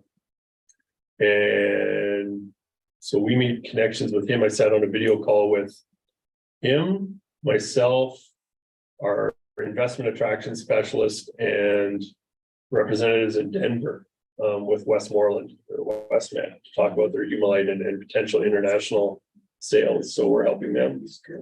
Yeah, I think Again, economic development is just making those connections and helping bring people together, right? And I had just sort of casual discussion with one of the employees that said they've been shipping sea cans of like overseas like crazy. And which is amazing for this area and such. It's nice to see. So anyway, this report is, like I said, I finished it late last night. It was, I want to call it just a draft, even though it's mostly done. I'll present it to my board in our meeting in June in a couple of weeks. And then I would assume it'll be public information. So if people are asking what happened to the CCDI funding, that's it.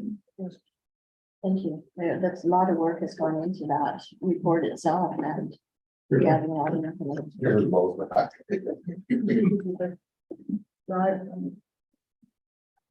Any other questions, board? No, I appreciated the history, once again, as a refresher, and for people in the community asking too, because we weren't all a part of it either. I think it's valuable having that, John, so thank you for the work you put into that. Well, it's, like I said, it's over 7.5 years has gone in, and so you've had people come and go. The task force is, no longer an entity, but and you've had different councils and stuff. So it's tough. I know people want answers about what happened and things and why didn't certain things happen and where did certain monies go, but. You know, over that many years and that many people and lots of it's volunteer or like you guys know as counselors, it's a part-time job and stuff. So it's not as easy as hiring one person to do a whole bunch of stuff with a whole bunch of money and where's the results, right? This is what it is in a small community. So Well, a lot of it's not measurable. So maybe this is a really awkward, uncomfortable question for you, Mark. But with funding changes, and I love what you've done, we've busted your ass for a few years. With funding changes, what's the longevity of your position? And like long term? yeah, it's, and a few people have asked because obviously it's out there that the funding that we had was providing lots of the resources to do what we've been doing. I mean, it's not just me, it's been a team effort between municipalities and you know, people at the business hub, Tammy and Sam and the staff. It's tough.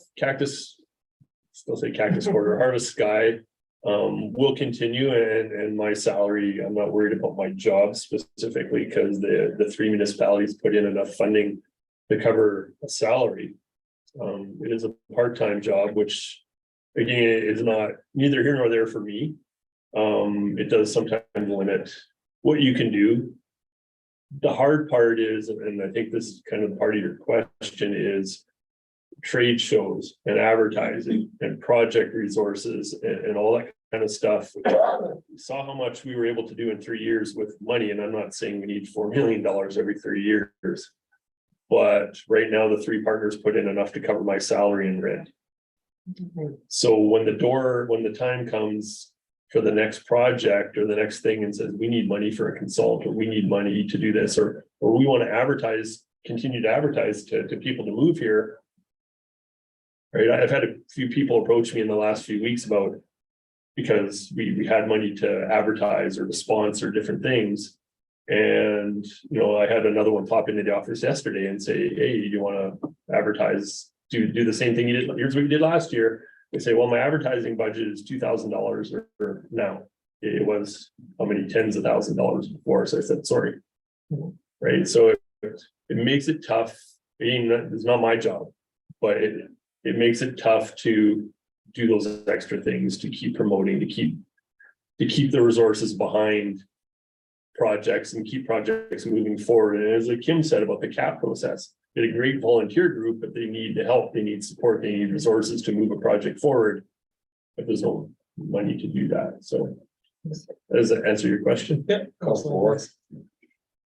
I guess just my other question then, Mark, when we talk about facilities, because, you know, with the portion that, you know, Youngstown, special areas and the town of Hanna put in, it does cover your wages.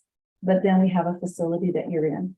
So virtually you're there, you're going to be there by yourself in the building for how many hours a week?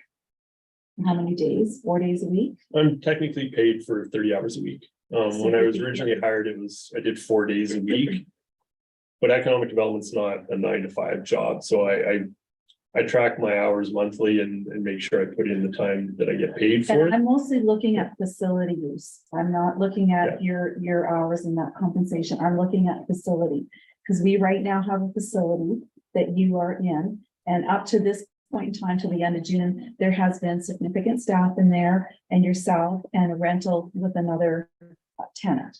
But after June 30th, primarily that facility that you're in is going to house you for approximately 30 hours a week. That will be the only usage that facility is using, other than we have another rental agreement at $300 a month, which is very minimal time in the facility with the doors open, right? Is that not? Yeah, the chamber's the other tenant, and they're in there for 2 days a week tops. So yeah, I actually emailed some of our municipal partners and some other entities, because I know my board is, you know, has requested us to look at our office work, our current situation. So I have put out an email request to a few other entities for potential office space to see if there's other options. It's again, budget wise, if you could save some money by being somewhere else that's cheaper, which, I mean, we don't pay a lot to be in there, so that's going to be difficult, but having somebody to answer the door when I'm not there or when the chamber's not there.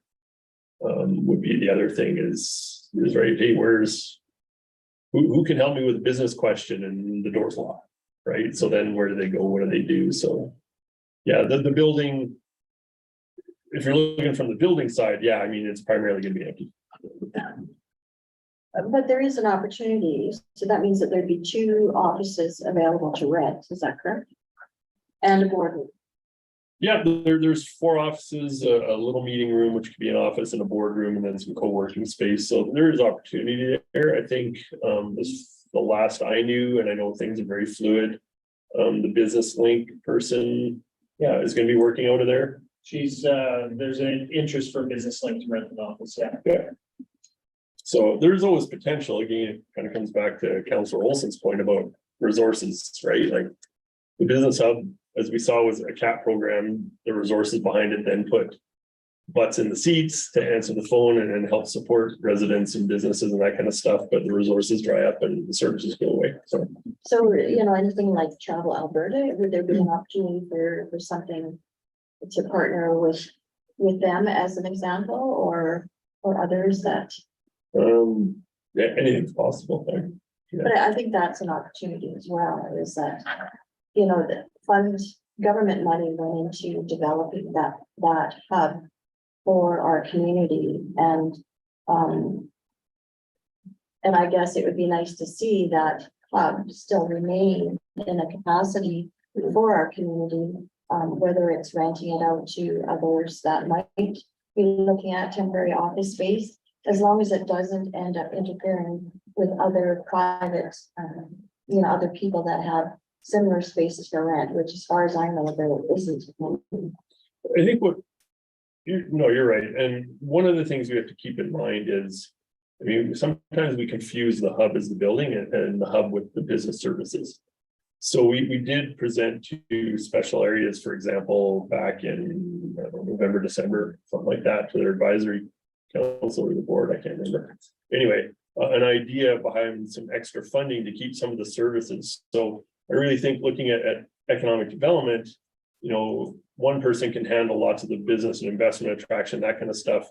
I think there's a huge potential for tourism and stuff too. Like you see what they're doing in Drumheller, for example, with Travel Drumheller. They're putting resources into expanding the museum, expanding the offerings, that when people go there, it's not just a day trip to the museum, it's a week or weekend trip, and they're going to all the different attractions and the different things, and they're doing all that. So, you know, we approached special areas, for example, put in some funding to help keep more services. So those business concierge services, which can then help promote tourism, do that kind of thing. It's really the services that are needed in the community. So one part-time person there's only so many hours in the day, right? So if you want to see economic development, resident attraction, tourism, those kind of things boosted, we need to put the resources into the people where they're housed. Business hub's a great location as a building, but you could put people in an office anywhere. It's the services that we need to provide.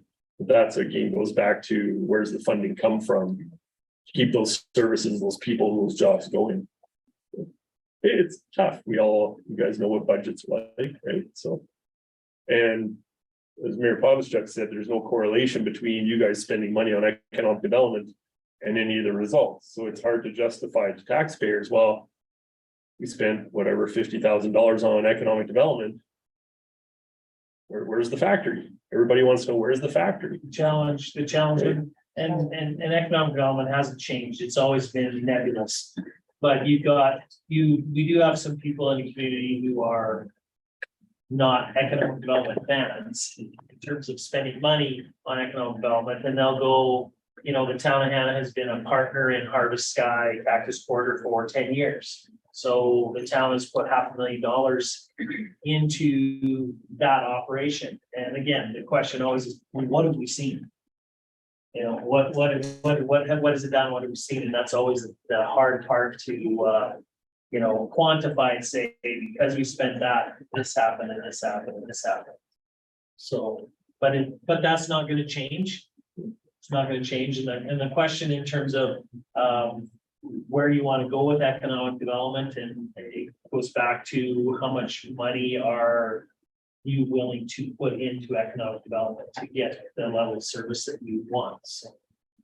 And I think from our meeting with special areas, there wasn't a ton of interest from special areas side to start significantly investing more money in economic development, so. Well, they've already got an Well, they have economic one too, development yeah. individual as well. But again, we're focusing only on special areas 3, 3 and 4 still are hard, and again, that's a whole other discussion when you talk about, maybe we amalgamate all the special areas under one economic development umbrella, so. Yeah, it's a bigger fish to fry there too, so. But I guess that's the question as we move forward, as Harvest Sky, and I look at Harvest Sky, and I look at the board, and I say, you're our economic development mark.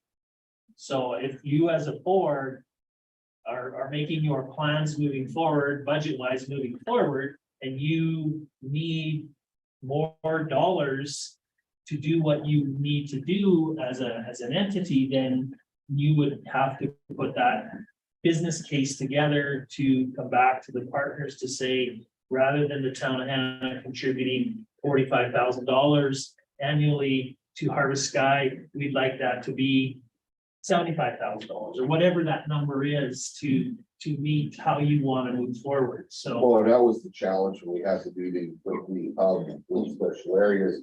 The numbers that they had were very, I wouldn't say over the top. And, again, hard to quantify what we were going to get for that. I actually asked, and I did get a little bit of detailed report for what it was, and even that I still wasn't convinced as to getting enough bang for our buck, so.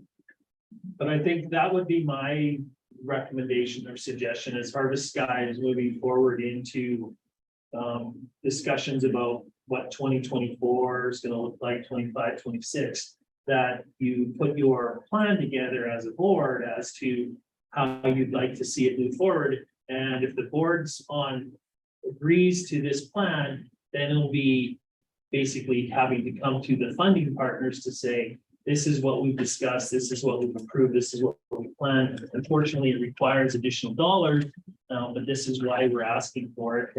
And then if the municipal councils support that, then you've got a roadmap to move forward, so. Is that, like, there is a service to be able to rent computers or computer use at the hub, right, still? And is that going to remain, or that is No. part of, so that ends at the end of June? There's not computers, there's access, there's access to Wi-Fi, which will be there, but I know Dre's planning to take the individual stations in there out.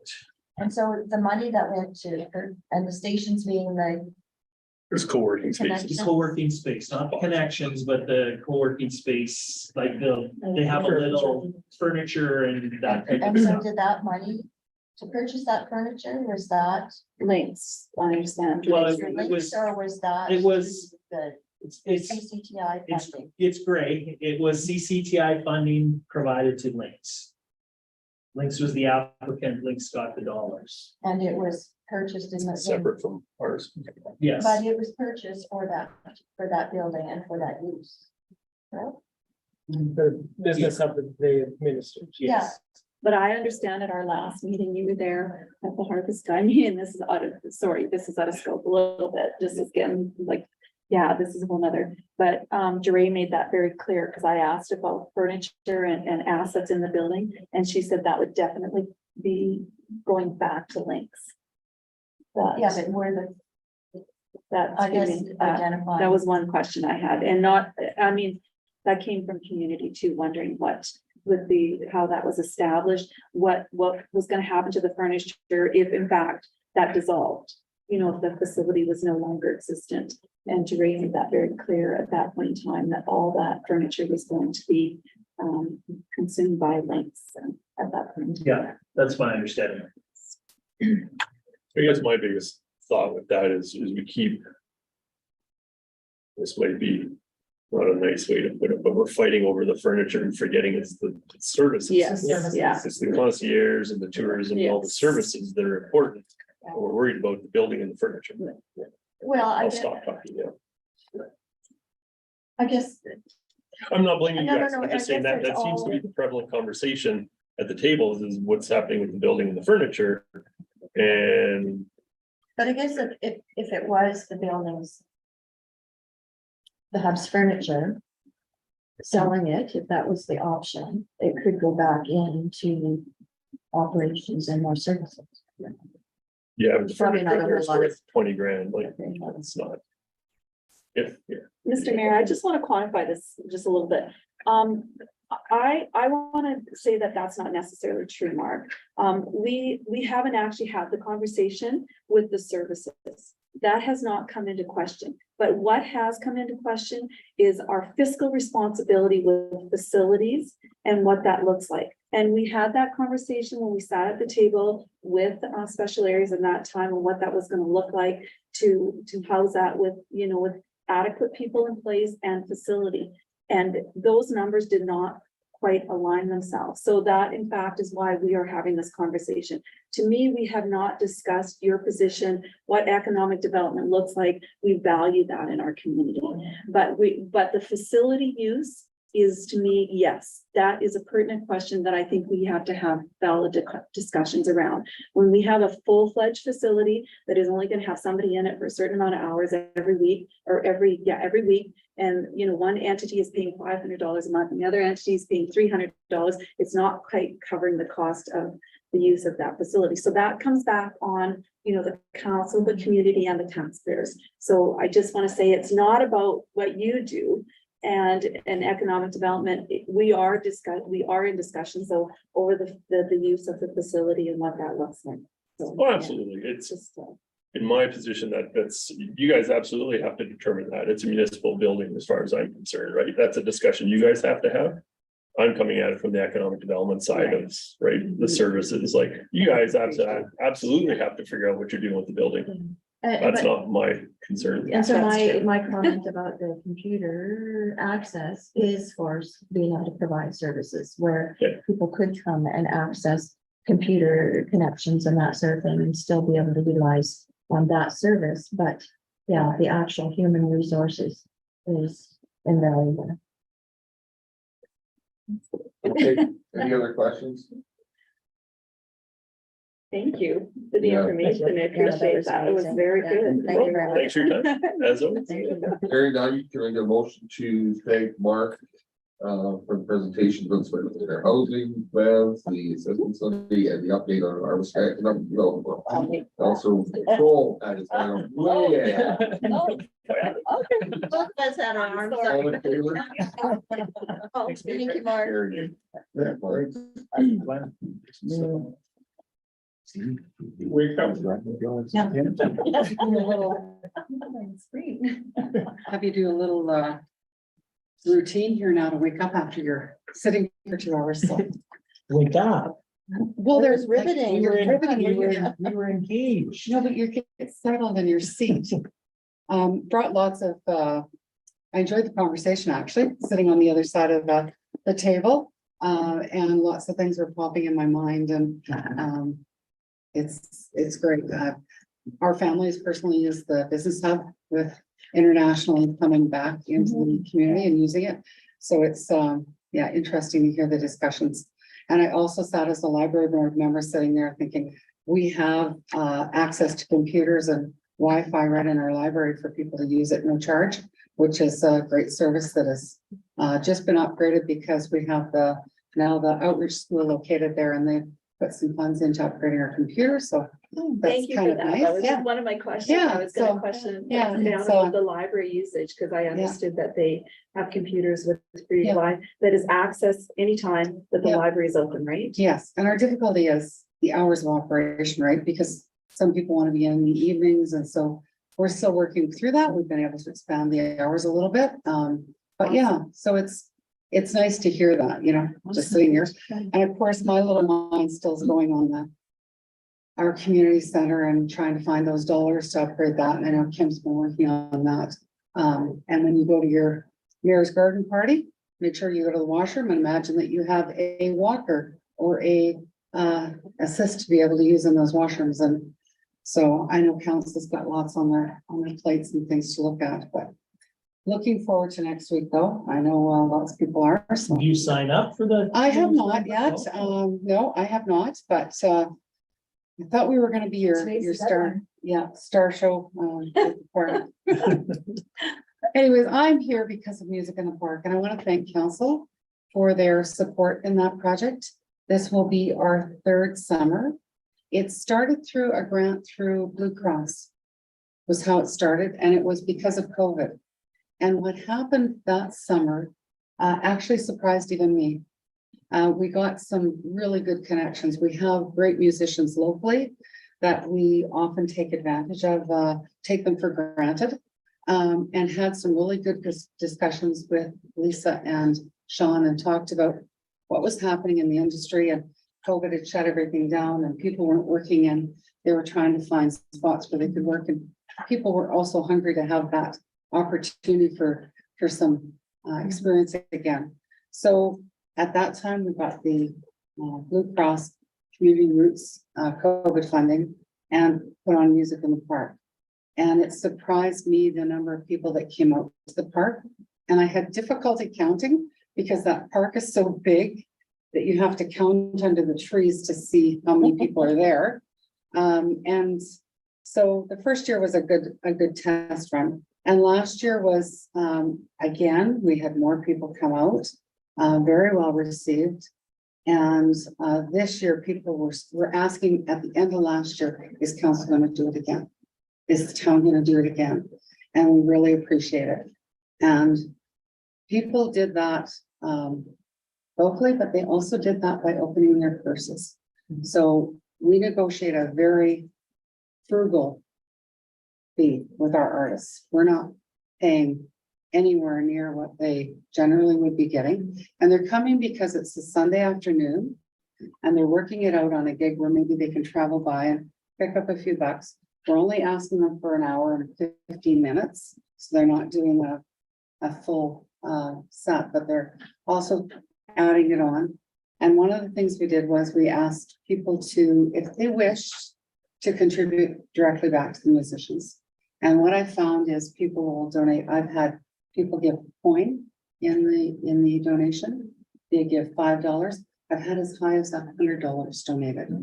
And that tells me that the people that are enjoying and participating appreciate it.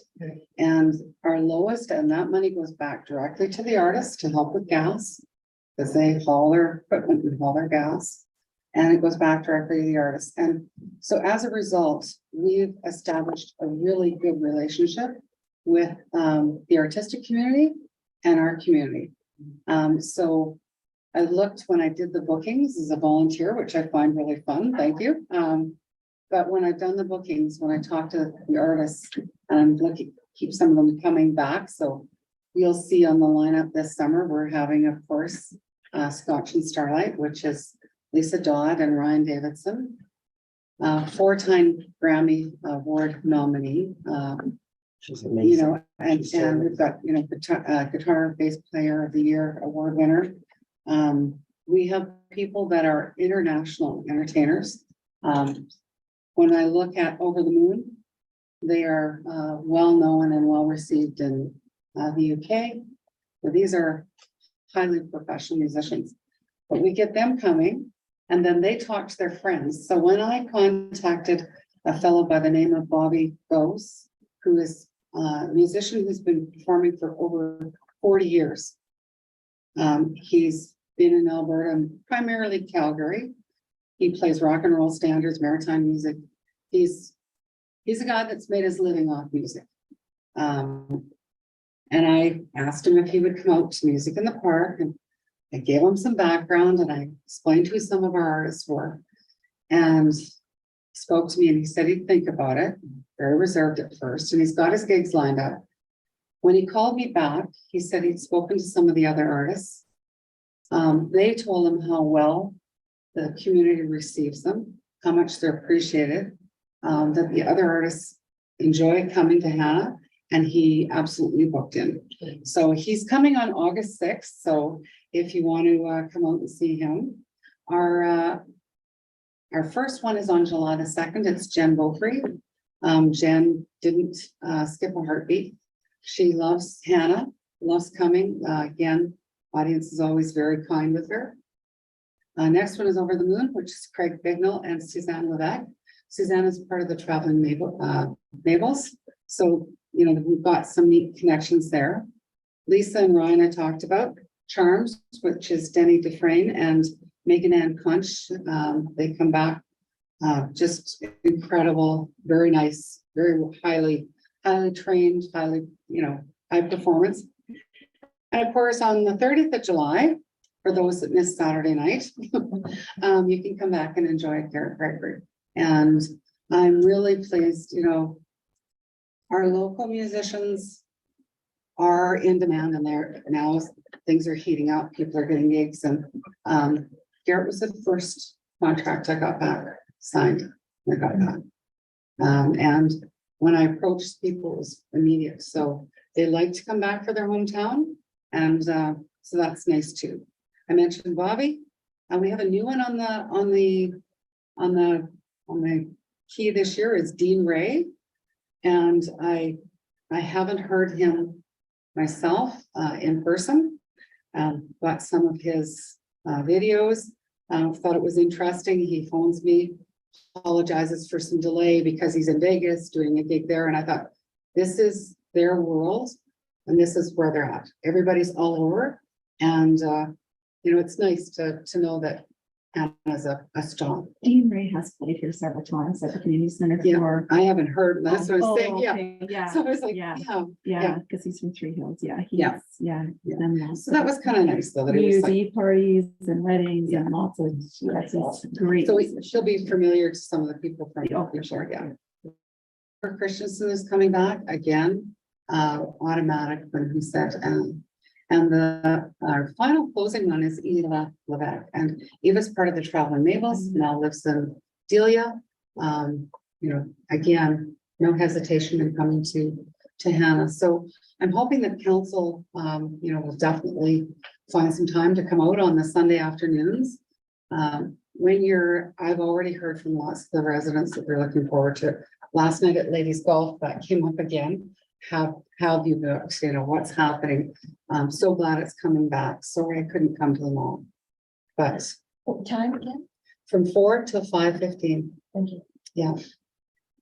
And the other really nice thing is a volunteer. So myself and Will Warwick will make the commitment for every Sunday to be there. He comes early. We both make sure we're there early, get the artist set up. They're looked after and then go on to the next thing. But it's really nice to have that support.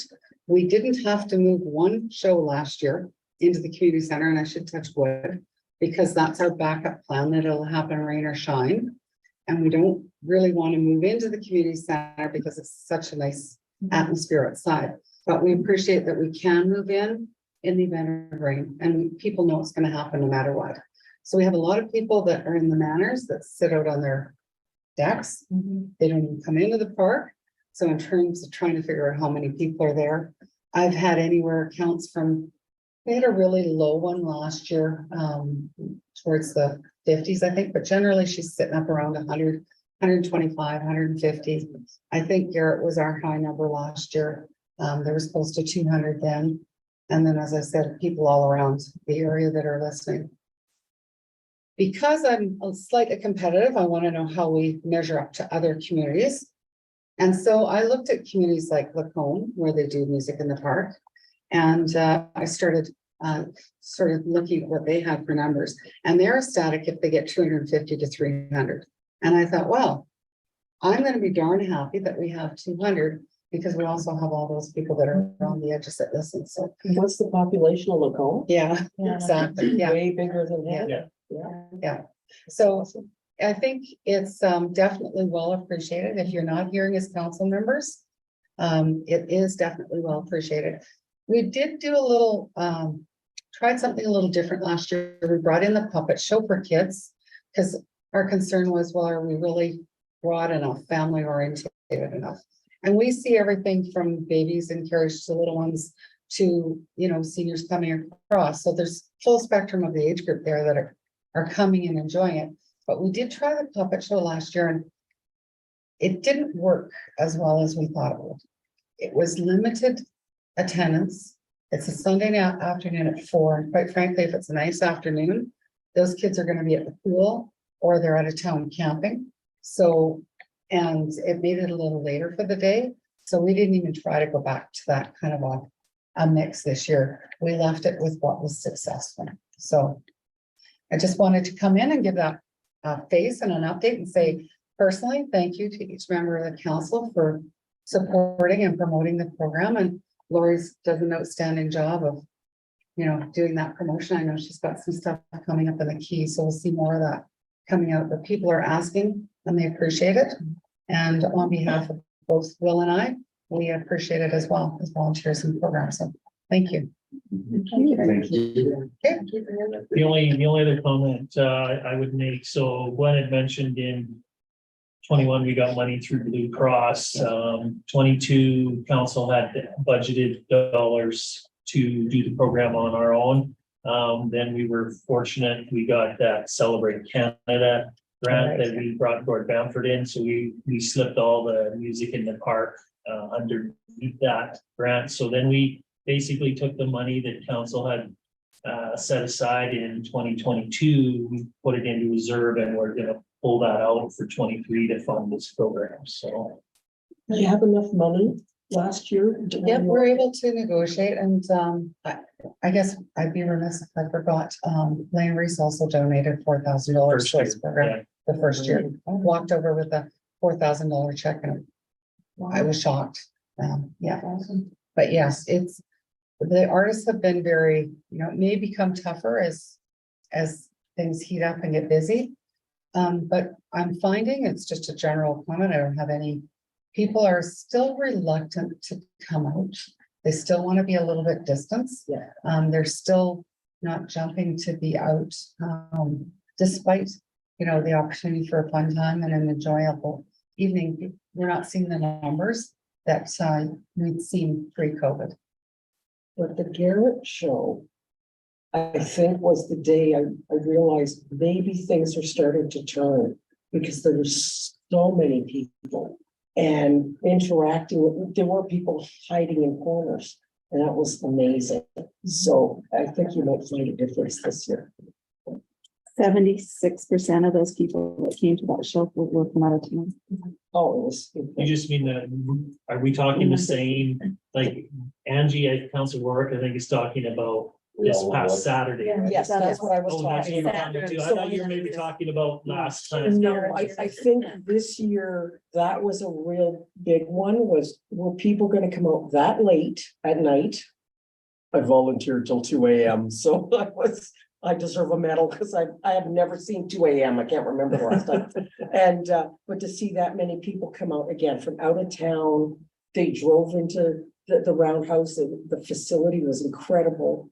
It just, everything about it, the only downside was no toilet paper. That was it, because I don't know if they just weren't planning well for that, but. No, was- that's to be provided by the. Oh, no, I know, that's their, yeah, it was the supplier didn't do that, but besides that, lots and lots and lots of people, and they had an amazing time. So music in the park this year, I think it's gonna reflect that. I think it's a growth thing. Definitely the music in the park is a growth thing. And who knows where it could go in the future, whether you want to eventually have more games and stuff on it. But right now, people are just happy with coming, showing up at 4 o'clock, enjoying the music and leading. And I'm here to say that the residents definitely appreciate it. And they're coming to me and saying they appreciate it. I wanted council to know that, that it's a very positive thing.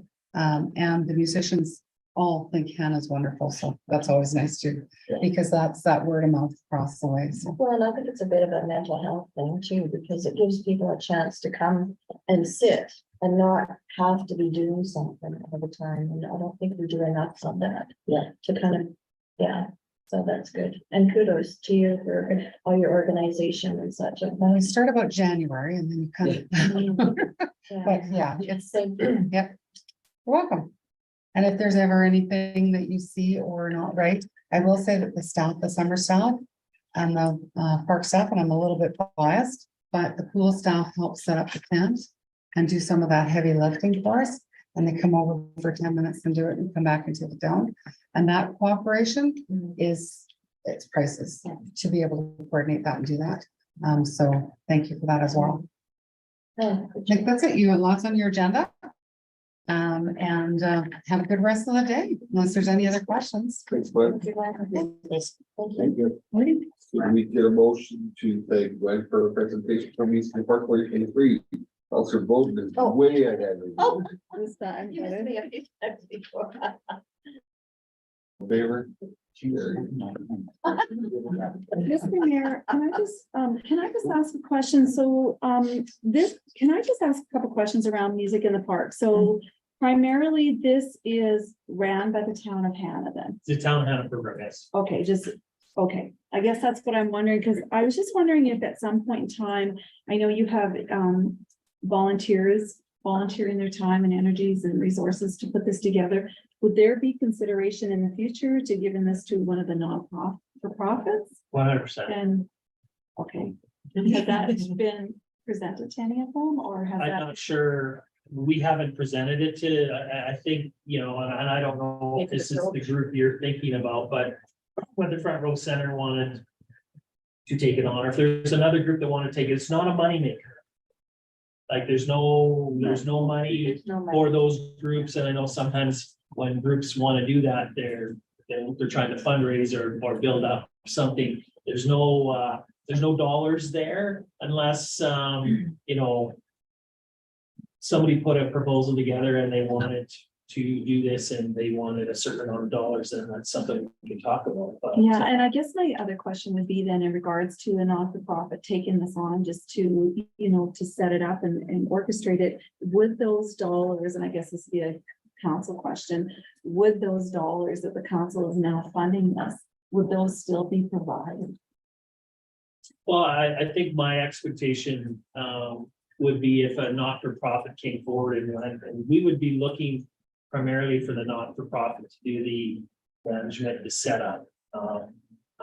Here, I wouldn't expect Front Row Center, and I'll use it as an example, to pay the artists because there's no ticket fee, there's no money coming in. So that would be an all-out cost for you. So I would think that if there was a group interested, we would work on the logistics in terms of the dollars that we would have available for them for the artists and go from there. But I wouldn't be my expectation that an outside group would be funding the artists because they would just be losing money. So we budget about 10 grand to do this. So that's what we would be out, or another organization would be out if they wanted to do this, unless we started charging an admission price.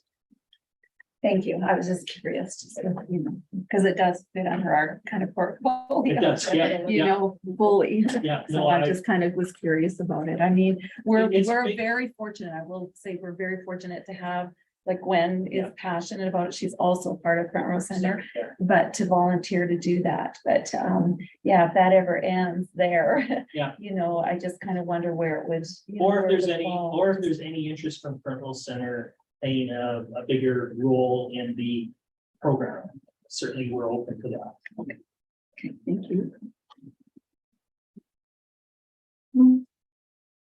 Anybody need a scratch?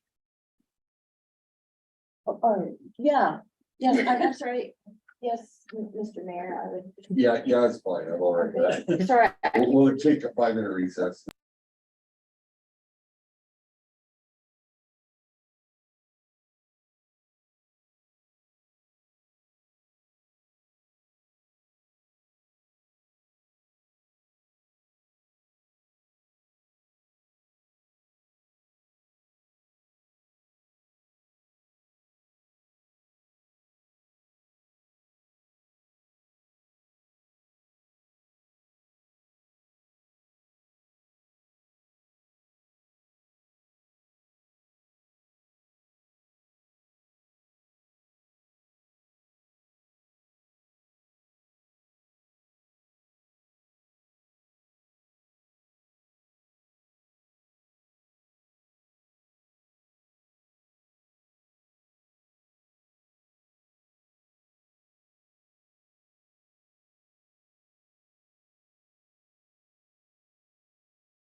Getting reprimanded already. Call it back. to Yeah, I'll bet you more than you think.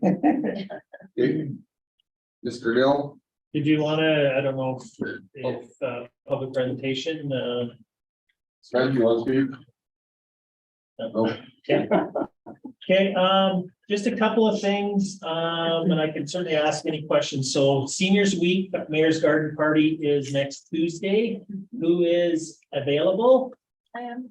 And you're obviously, I'm assuming you're willing to help serve And bring the and rubber greet gloves? and- You betcha. Okay, From last year, I remembered we needed the Mayor's Garden Party Oh, yeah. on Tuesday next week. Handle plate. Sir? all the disgusting food. We had no rubber gloves, so we're taking the food off the table. It was- Well, actually, I am going to be helping to cater because, I had been asked right from the beginning because otherwise she wasn't going to be able to take this month. Oh, okay, So she asked me, she said, and I'm like, either way, I'm gonna anyhow, so sorry. okay, that's fine, that's fine. Catering Just- from the other side. just- Yeah, You're you'll be not there able to to? serve, No, I or got you're gonna be work putting it up, so we can, commitments, or- yeah, I'll be there. The mayor, I'm not even asking you. Yeah, So It's your part. Councilor Murphy is a yes. Absolutely. Councilor Wilson is a yes. I should be. Okay, Yes. okay, 1, 2, 3, got it. Okay, okay. So it's next Tuesday, community center, doors open at 11. So, No, I got Saturday at 8:30. okay, okay. Just that, Yeah, see, I have it there. put some brief updates on the facilities in there. One question I know was on Facebook yesterday about the spray park. Yeah, So the spray park will be up and operating soon. Went to turn the water on to it last week and the curb stop wouldn't open. So we had to hydrovac and dig down to it and put in a new curb stop yesterday. So water is on the facility. Should only be a day or so to get it treated and be ready to circulate. So we don't have a definite time that we turn it on. I know there's some confusion maybe, and I'll have to look at the website, whether the website says July. I don't know. I haven't looked. Typically, we target around the 1st of June. We want to try and get into an area where we have some consistent weather. Because once we turn it on, it runs. So that pump, even though there might not be water coming out of the apparatus, the pump is circulating and filtering 24/7. So there is a cost when we turn it on. So we want to make sure we get into some consistent weather. And again, the water's not heated, so it needs to be quite a nice day out. And we've had some in the last few days that would have been good for it, but it should be up and operating here hopefully by the end of the week. So. it's just, I find it awesome when people are interested, so that's. Yeah, yeah, so just if you had any questions on that. The other thing I wanted to point out, so I'm interested in people who may be able to travel to Oyen for the, what do they call that? The investment attraction workshop. So I got Okay. Councilor Bowden, I just, June 22nd in Oyen from 10 to 1:30. Councilor Murphy as well? Is there a cost to us for this? No. Other than there will be a cost to, for mileage and per diem, but there's no, registration fee or anything like that, so. I'm probably gonna have to decline. That's the last day I'm Yeah, at the shop. okay, that's before I go fine. for my So the week, 22nd from 10:30 to 1:30. Yes, Okay. I can help you. okay, so Councilor Murphy, Councilor Warwick, Councilor Bowden, and did you say Councilor Kroll? Yeah, I could put my name on that. Oh, and, okay, so I will let them know that there's, 5 people who will be attending. And what exactly, can I ask you, what exactly is this? It is exactly what you see. Wanda Dyko has arranged it. So basically, my understanding is this Lynette Tremblay, who's the Chief Operating Officer of Invest Alberta, will be in attendance. She will describe what Invest Alberta is, what they do, what they focus on, what they look at, what's out there globally, how they may work with communities on some of the ideas that may be coming to them. Talk about some case studies. And then basically just some discussions with communities on what might be some investment opportunities in our area. So So economic development. it is definitely a strong focus on economic development. So this isn't something they have annually? No, This isn't. This would be the first that I'm aware of. Okay, okay. I think Wanda just thought it was a good opportunity, so it will be open to all municipalities in specialized 2, 3, 4. Oh, I see, okay. Okay, so I will let Wanda know that. The other thing I'm looking for information on from council, and I don't know a ton about it, but I know when we were working with Pace, they were under a different name at that time. On our community generation back in probably 2019, they did a bunch of work in the region, and which is leading to them doing a solar project out on Sheerness, privately owned land. But part of the process was creating a community benefit agreement. So I've attached to your document what that will be, but they're looking for some names, some volunteers from Hanna who would be good representation to sit on this group. So we'll probably do a little bit of advertising, but I just wanted to put it in your minds that if you know of someone who might want to sit on this. So basically, at the end of the day, for a lack of better words, there will be a community benefit agreement between the developer and the owner that will go out to, there will be dollars that will be available to the community. So based on the number of panels, and then this community benefit group would then probably be the group, if it was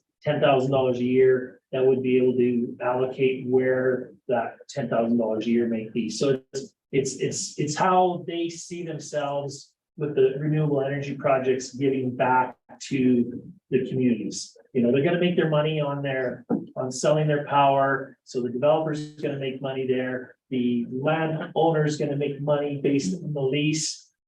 Municipalities gonna make money, in this case, special areas on the taxes, but how is the community benefiting? So they've tried to establish something that would create a fund that could go towards improving, whether it's a community development initiative, whether it's an economic development initiative, just that kind of situation. And this group would be the first one, so they'd be the ones setting up the parameters on the community benefit agreement as well. So they're not looking at doing the same type of thing with the one that they're looking at in town, In regards to, like some sort of benefit to the community.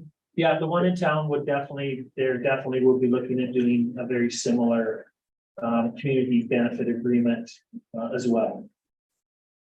So I don't want to speak for the developer, but I know in discussions with them there, that's the intention they've given me, is that and I know we're jumping skips ahead, if the solar project by the airport was approved and did go forward, that they would be looking at entering into community benefit agreement to provide some funds back to the community, not necessarily directly to the town as taxes, Yeah. but to the community as a corporate goodwill, Needs basis. public relations move. So Yeah. Definitely. so just if you think of anybody who might be good, just reach out and give me their name and or you can approach them, see if they'd be interested. The information I provided is really the only information I have on it. So I just wanted to share that with you. The other thing I did attach in the agreement is just the seniors week activities.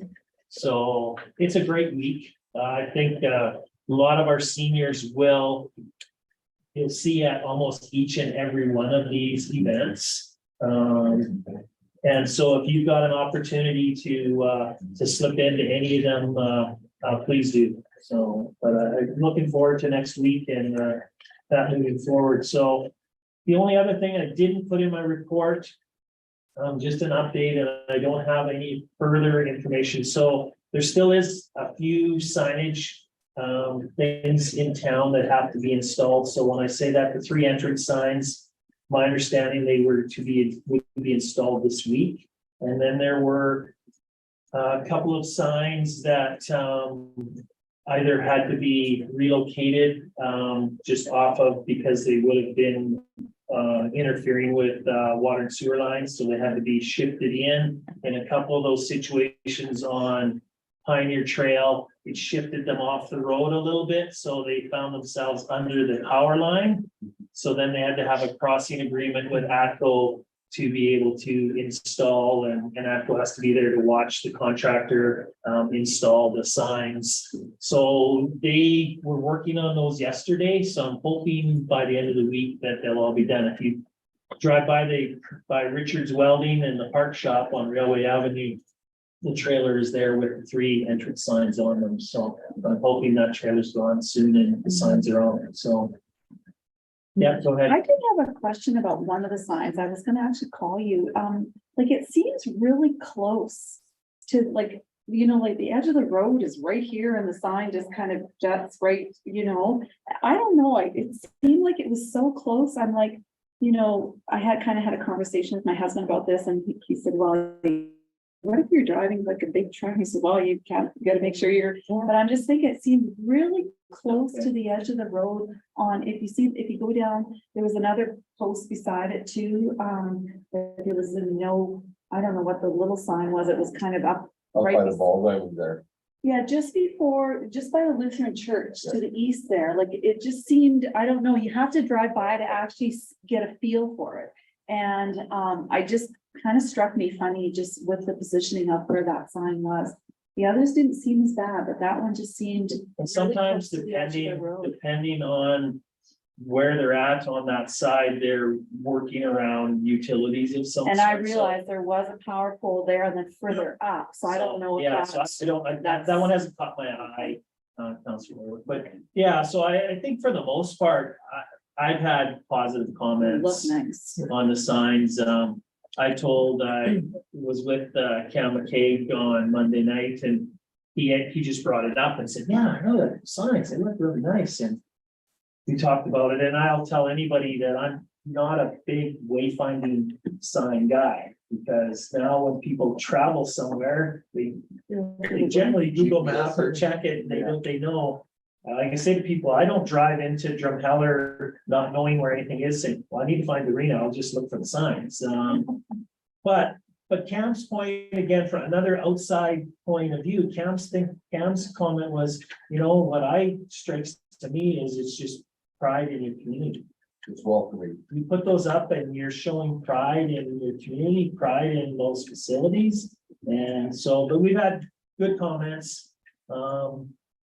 So hopefully we have those wrapped up this week and hopefully we move forward from there. So, but that's all I really had, unless there's any questions anybody has about that or anything else that's happening around town that they've been questioned on.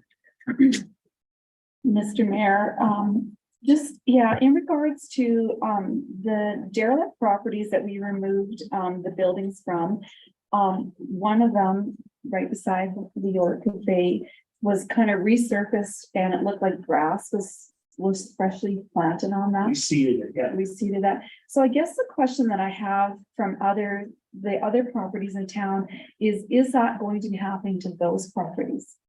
Because then I did drive by them and they don't look like that when they are, rough and imbalanced, they have stuff on them and. So one of the properties we sold, so it's it's privately held now. Okay. The other ones we will look after. Okay. I think the one you're referring to, the one that's close to Councillor Olson, we will be discussing an offer to purchase that property next council meeting. So, Good. Okay, so that's perfect. but if that offer does fall through, that's our responsibility. So we're punching for it, Kyle. That's our responsibility. We had an offer on the property last year, so we didn't want to do a bunch of work on I it. see, okay. Because you don't know what the end result of that property will be, so. Okay, awesome, thank you. Yeah. Oh, I did. Go ahead, I did Councilman. have a question regarding, when you're leaving the clinic parking lot, just on the south side onto Fox Lake Trail. Just that there is quite a drop off the curb. Is there any way that that could be minimized or something could be added so it's not such a drop off? I've had some Okay. residents mention that it's, From the staff parking lot in the back. in, just between by the United Church. Just as you're going on to, There's two entrances. Yeah, there's a road that goes around the back and the hospital. not the one No. on The one- it's the one on the south side of the, On the west. West side of the. No, so it is quite aggressive onto that road. Is it? Okay, I haven't noticed. It's on the that is road, south, right? isn't it? Yep, yeah, you're right, it is. Okay. Onto Fox Lake. I would have to take a look at it, Councilor, but I've never, Yeah, it is quite a drop It's off, never- but I did ask. never somebody been to mentioned do and I that. never noticed it myself, so. Yeah. I don't know if there's a- often. I don't know if there's a dip there or. It's just quite a bit higher and. It's just the way that the road has been built, that goes into the. I get that. We can take a look at I it. was just wondering, I had somebody ask if we could Okay. look at it, it's kind of tough on I their. don't- and stuff. Live like it 16 years. I know this. Okay, ATCO, So, moving forward, so ATCO, I don't want to spend a ton of time here. I just wanted to bring it to your attention. It's probably been over the last 5 years, ATCO has approached, the town a couple of times to look at, converting all of our streetlights to the invested rate. And if the town did that, they would convert all of our streetlights to LED. So right now, we have 318 streetlights. 51 are invested, so we pay a higher monthly rate for the invested ones, but we have no additional costs for those poles or lights. We have 267, so the majority under the non-invested rate. And there's a difference of about $17.55 a month between the invested and non-invested rate per streetlight. So if we took those 267 lights and had them invested, it would be an additional $56,000 a year we would pay for streetlights. So that number is slowly coming down. Originally, when they started talking to us, it was more in the 72 to 75,000 range, so it has come down a little bit. So the big disadvantage in being invested, obviously, is the cost. You pay the extra 56,000. But the advantage is that you don't have to, that's the end of cost for them. We don't get billed for anything. We don't have to worry about anything. For example, in 2010, they did their test in 2022. So we had some streetlights and Davit bases fail. So they will bill us for that. So we budgeted $10,000. They will do the repairs. They will make all the repairs, but they send us a bill for that work. And the other change in their process is in 2023, now when they go, if a light is burnt out, then they have to change that light. Now they have to change the head and the light because they don't have any access to HPS bulbs anymore. So they will bill that to the tenant. So it's about, last year, they didn't bill us. They gave us a year's grace, but in 2023, so that's gonna probably be in the ballpark of $10,000. So what we've done to date, if ATCO comes to me and says, hey, this bulb is out, we'll change it. What means we're changing it to LED. The cost is $700. Or we will waive the cost and then you switch to investing. So we've been slowly picking away and increasing our invested lights that way, but we haven't done a major overhaul. So on the second page of the report, just wanted to bring it to your attention. So they also will provide a contribution of $270,000 to the town of Hanna if we change them all to investing. It's just a check they will provide us. So if we use the $270,000, looking at, it's probably a net cost to the town of $30,000 a year. If we use that 270,000, it basically buys you 9 years. No change. So we could, if council wanted to go down this direction, take the 270, put it in our bank account, and then every year pull $30,000 from that 270 to subsidize the additional operating costs that we charge. So I just wanted to bring it to your attention that they've been recently back here again, just to say, we still offer this program. We'd like you to join it. I don't know if the dollars are quite there yet, but other than that, if it's not a, thing that council wants to move forward with, we will just continue to replace them as we replace them and slowly build up the invested rate as we move forward. So. So is there, I'm sorry. Council vote, go ahead. I'm sorry, is there an opportunity, well, a chance that this will be taken away, there would be no opportunity for the 270 to be contributed by ATCO? Possibly, Down the line? yeah, possibly. The cost per light on the electricity side of things would be reduced significantly by using LED. or no? What they estimated to us and what I estimated in here are two different numbers. So they estimated in their fact sheet that we would save $10,000, $10,144 a year on our retail energy costs. But that was using a rate of 0.1366 per kilowatt hour. We have a rate, it's about 0.07, so just over half of that. So in my numbers, I factored that if we converted those 267, we would save about $6,000 a year.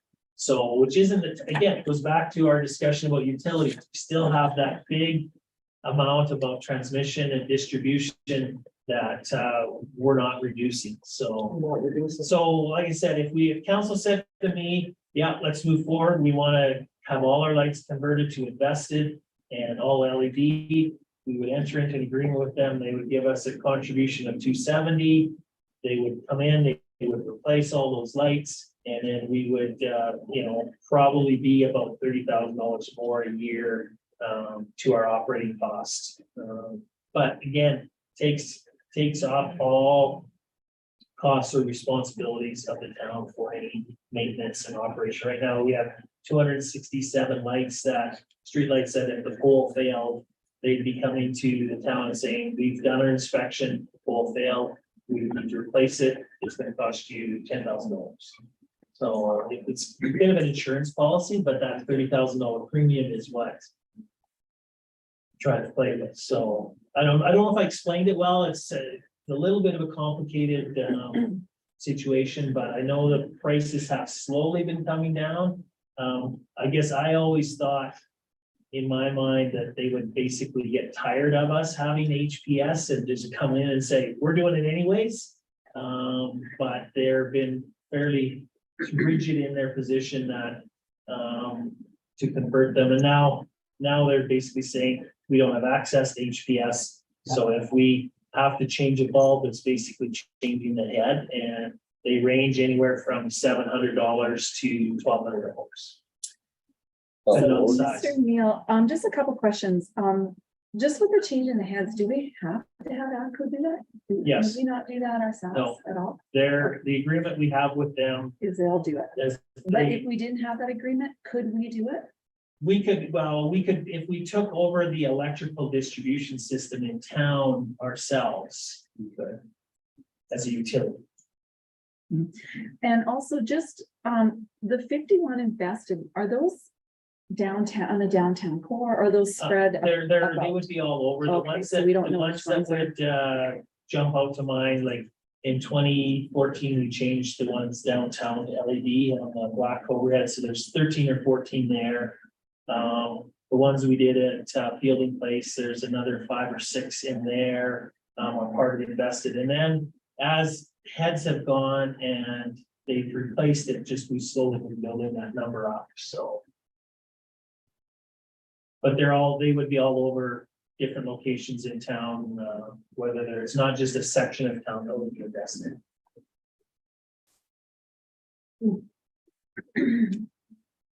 Any further questions on that, though?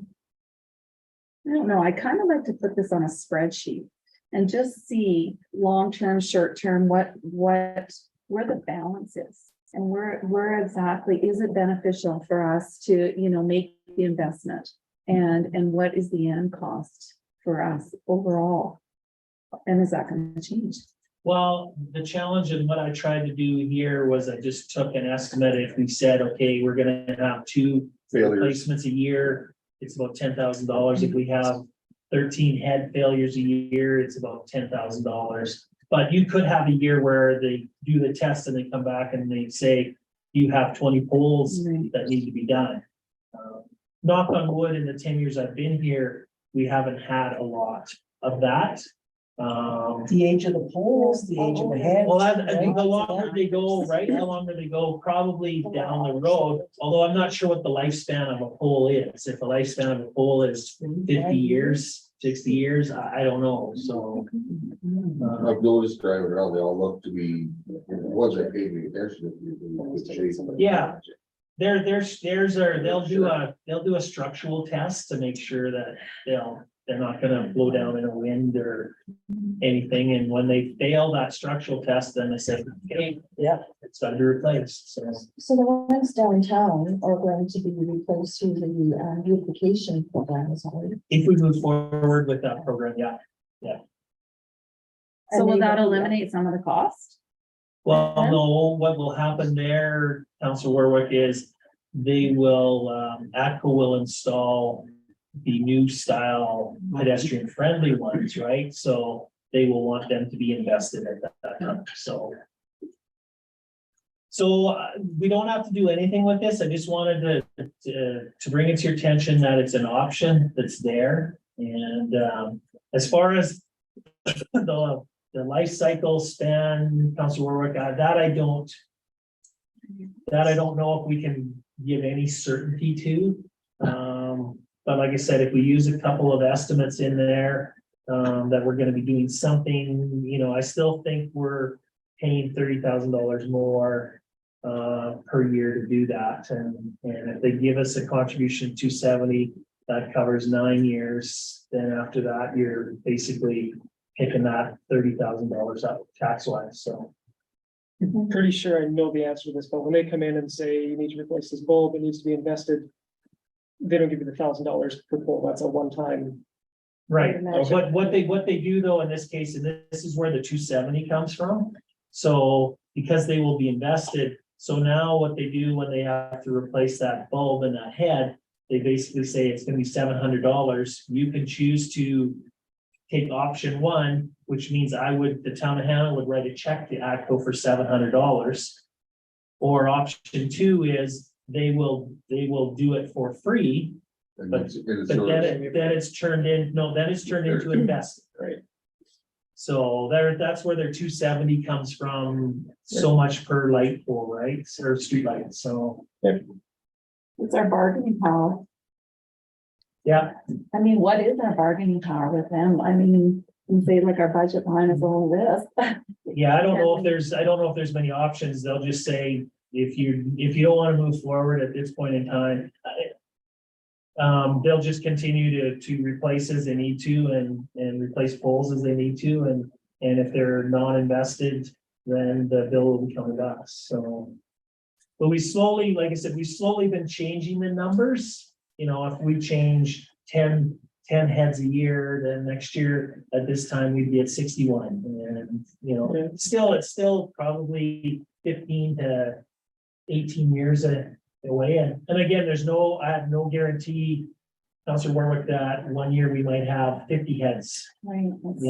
So the way we do it now has some fluctuation to it, can be cheaper for us. Some years it can cost us more money, other years, just depending on how they fail. If you go this route, it would give you that consistent base, but you know, it's still a significant difference, so.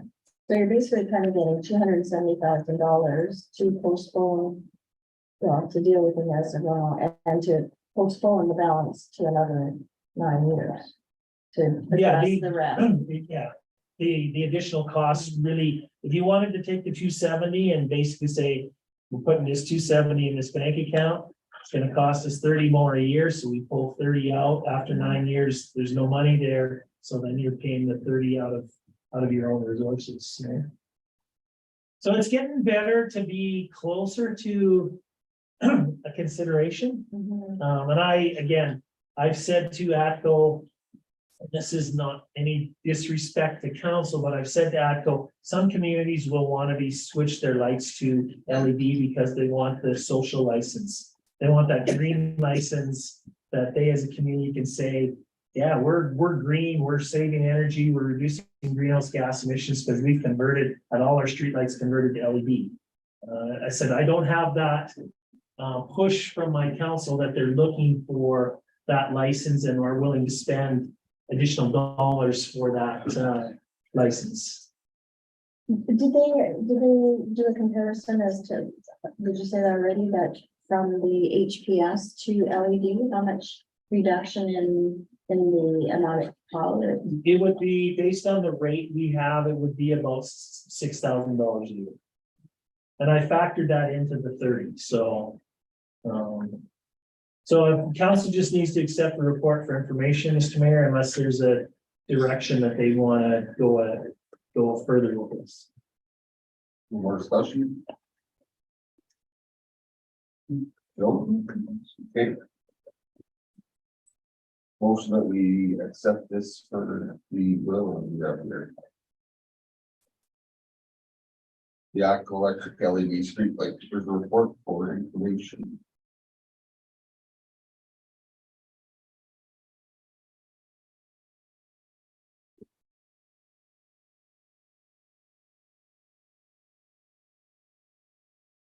This is how future. Oh, we need to vote. Sorry, all in favor? I make a motion. Councilwoman's motion, sorry. So the business hub.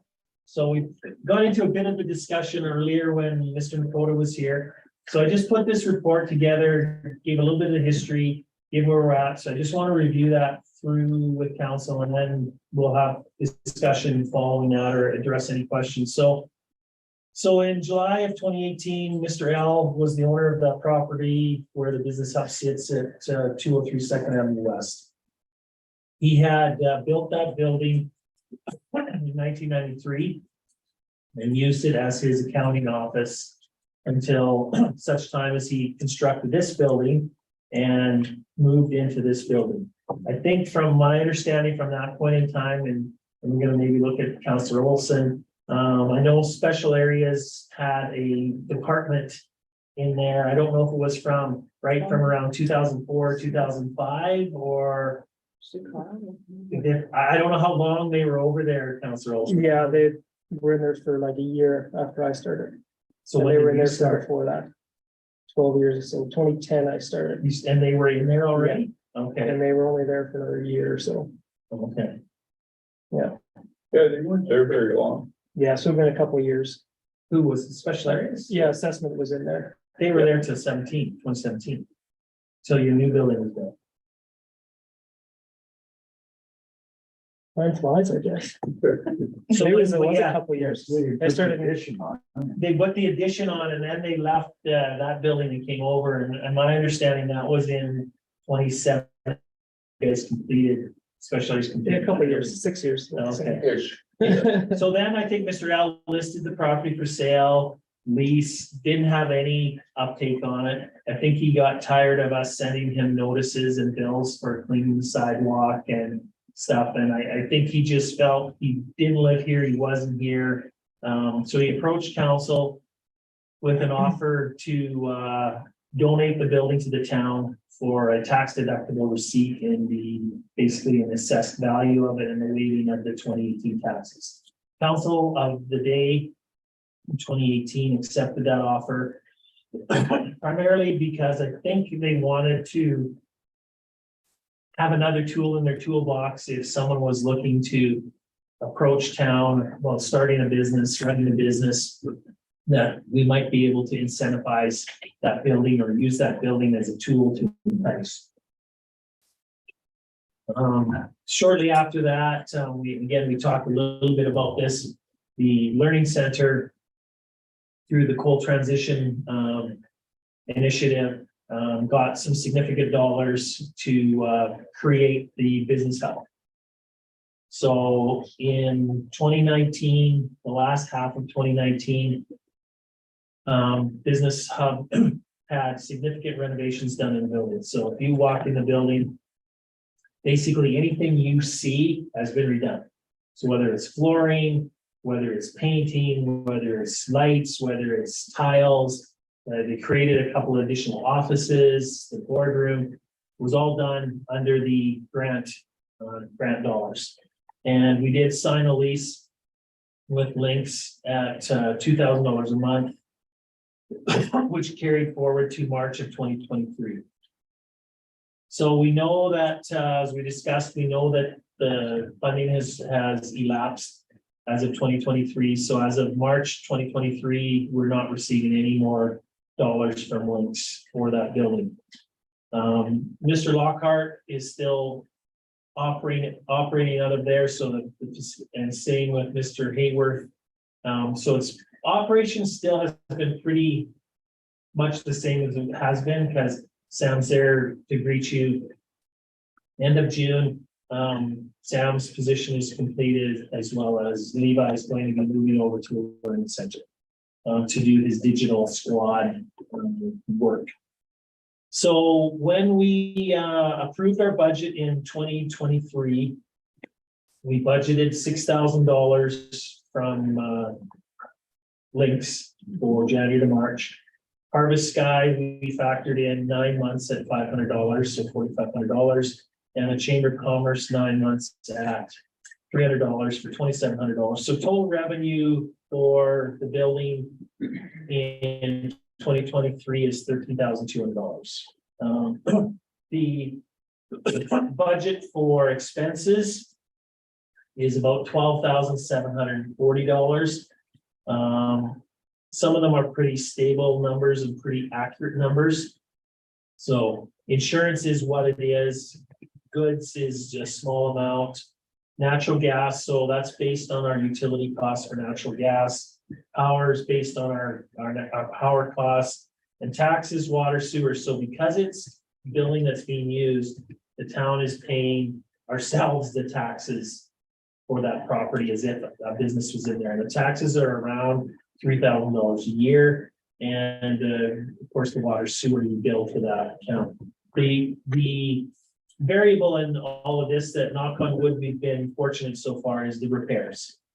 So we budgeted $2,000 for repairs and maintenance. I don't think we've spent anything over $800 a year since they've been in there. So if nothing seriously goes wrong, we're able to cover the costs of the operations.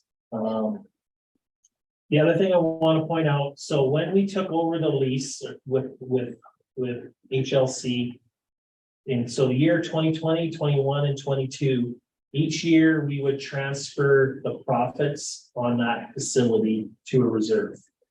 So over the 3 years, at the end of 2022, that reserve has $31,000, $165 in it.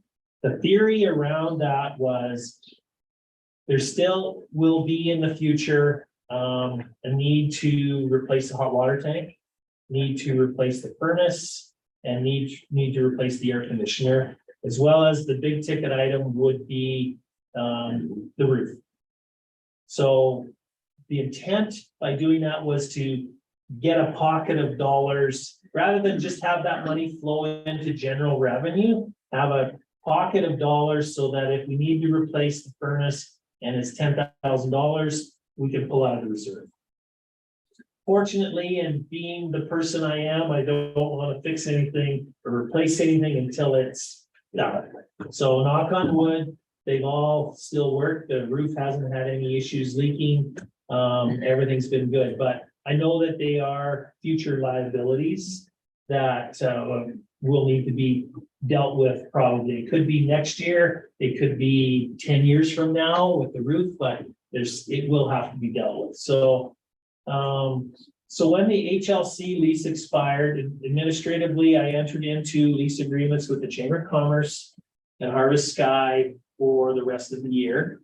But Harvest Sky has a 1-month termination clause. If they chose to want to relocate, give us 1 month notice. If we chose to do something with them, 1 month's notice. Mark was good with 1 month. He had suggested it.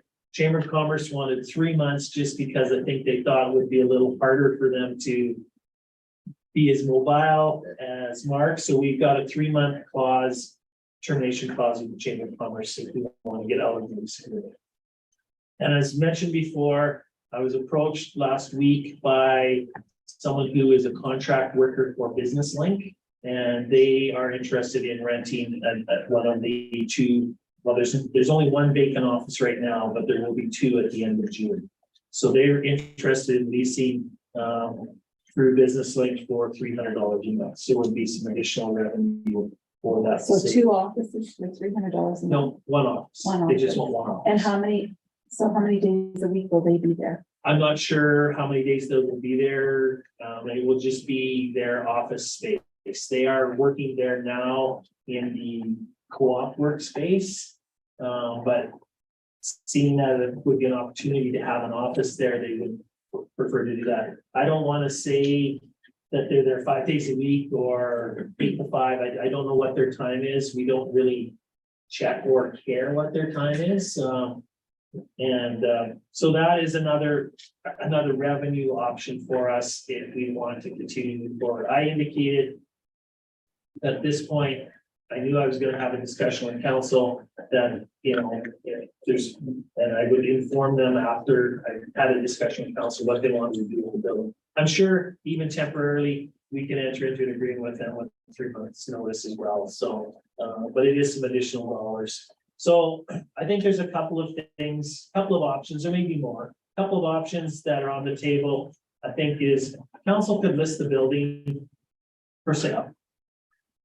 We just have to make sure that in the conditions, we have a 90-day clause, a possession date.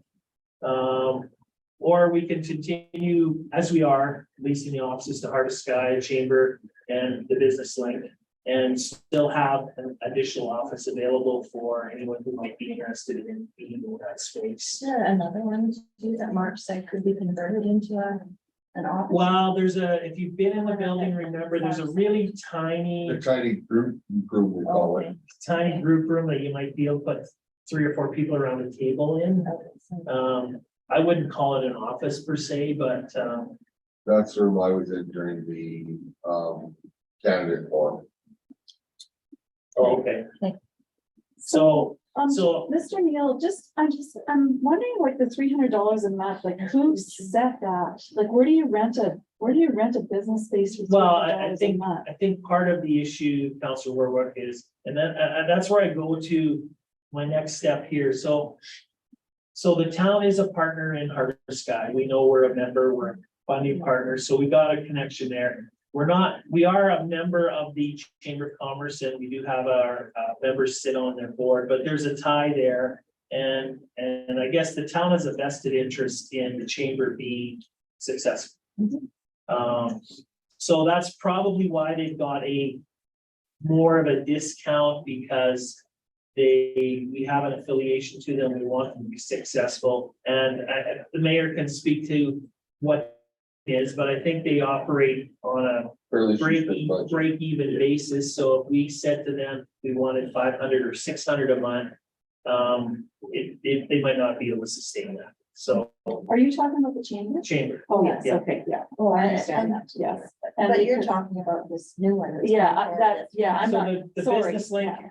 the business link that comes forward, again, that's just, and talking with the individual, that's what they're allocated under their contract with Business Link would be up to $300 a month.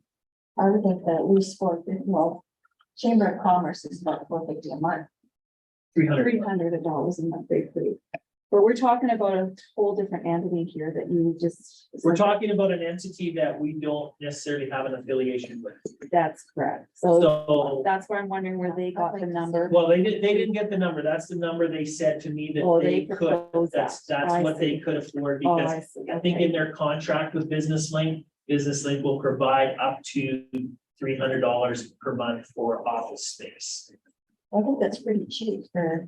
What Depends is on the how going many rate? hours a week roughly, I mean, you know. But it doesn't- a little more. But I don't worry about the number of hours of week, Council Pro, Yeah, because they've already tied up the the space office. is occupied, Because whether they're you're gonna- there Door's gonna be locked and they're an gonna. hour a have week space. or 40 hours. Yeah. I just felt that right now, if we were continuing to operate it, it's an additional $3,600 a year towards the operation of the building. And there is a bit of a fit there from the fact that it's all business entities in there and it's a business link that fits in with it. So that was where the $300 came from. That was what they said they were allowed in their contract to purchase rental space from. So what is the going rate for office rate, like office rental? Like, would we be taking business away from somebody that has office space for rent? That I don't know. I don't know. I don't think there's a ton of office space. I see H-Star's got an ad on Yeah, the board or wherever it was. I see they had 2 offices on. I think so, yeah. I don't remember what the. Yeah, I cost was, don't but either. I think I'd like to at least see $450 a month. Well, we cannot accept the offer from Business Link. Like, that's all they can offer. We can say, no, 300 is not enough, and it'd be vacant to try and find someone who wants that space. Do they know how long they might have that space?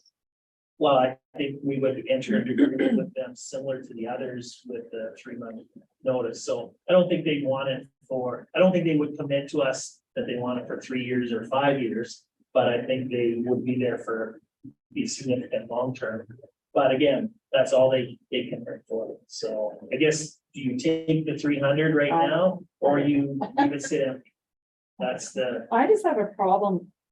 Plain and simply is entering into, being renters.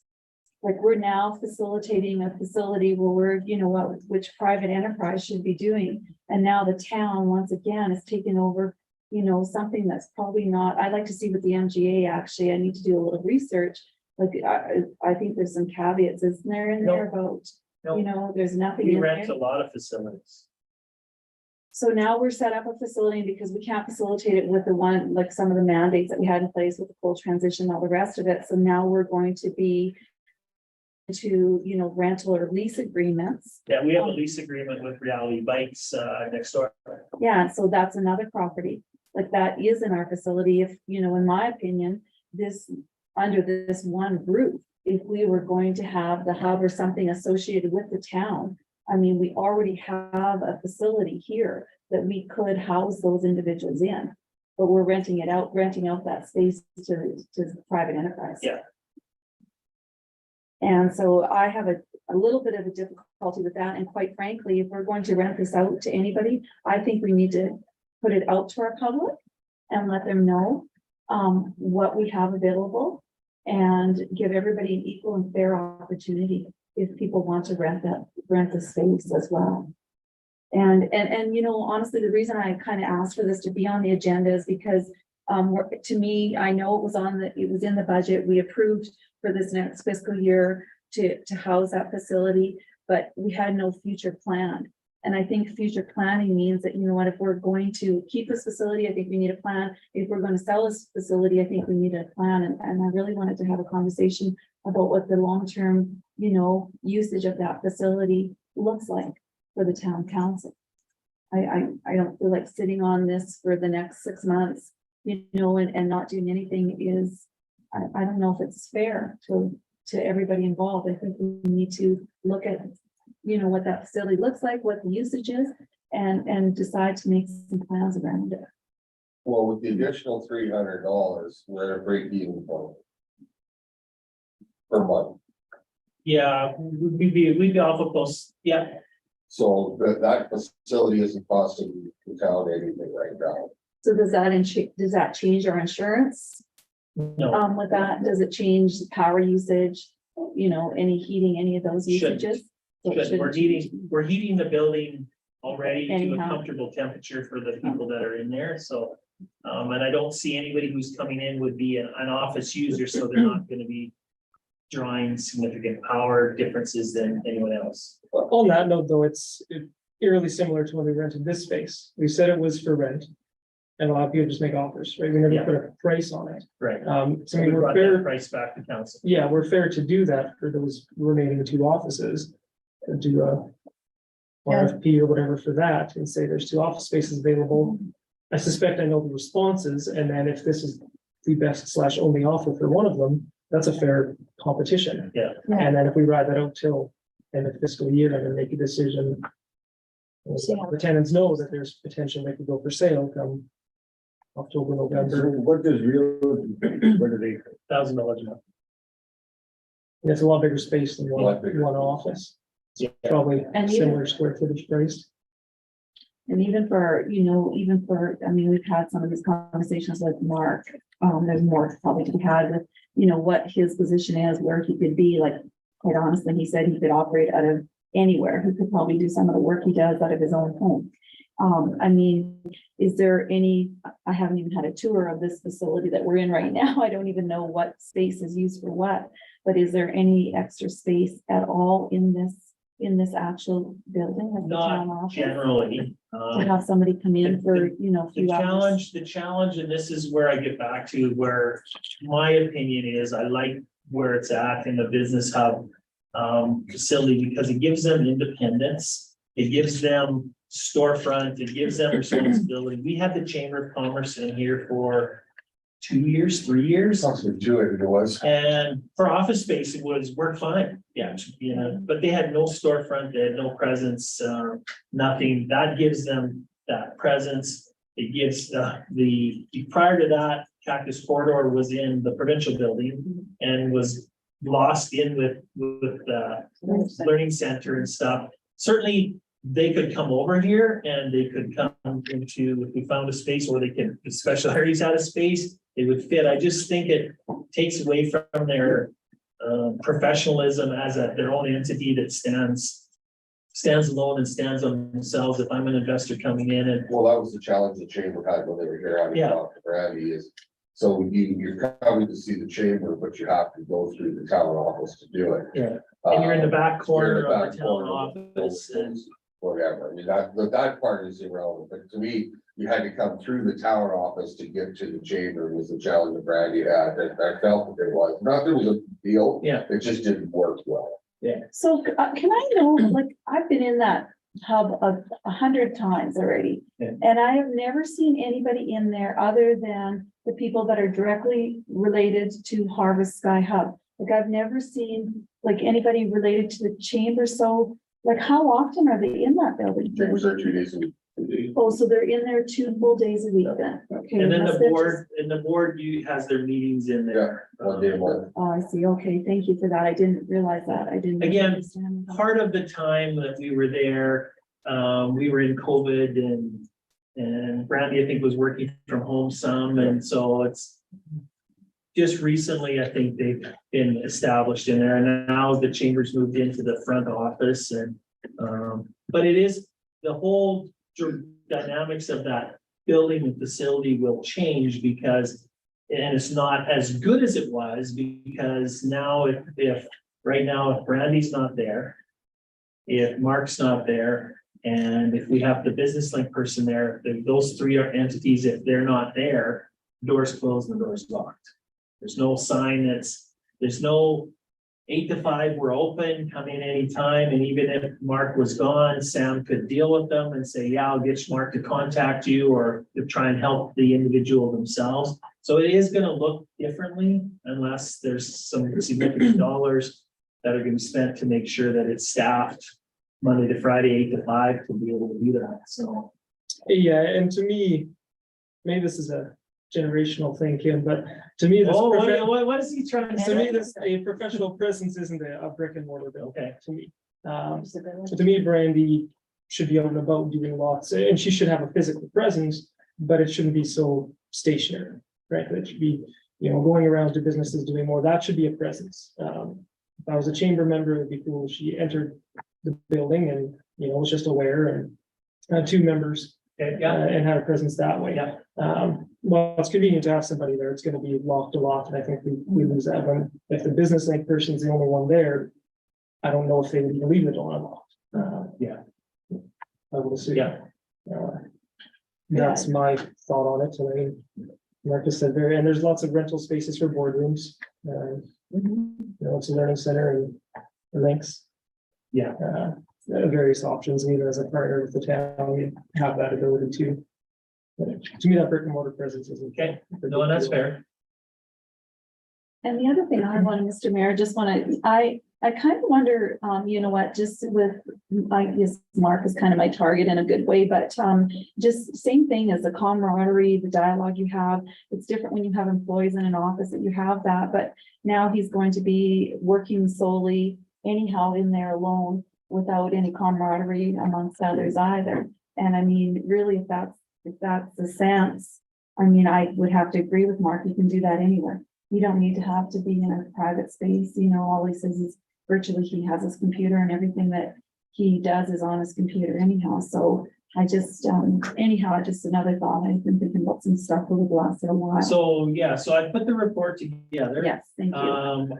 Now I need direction from council, like, where do you want to go? Do you want to continue to rent the space? Do you want to, I guess my recommendation, because I think at this point, we're able to cover our operating costs with that building.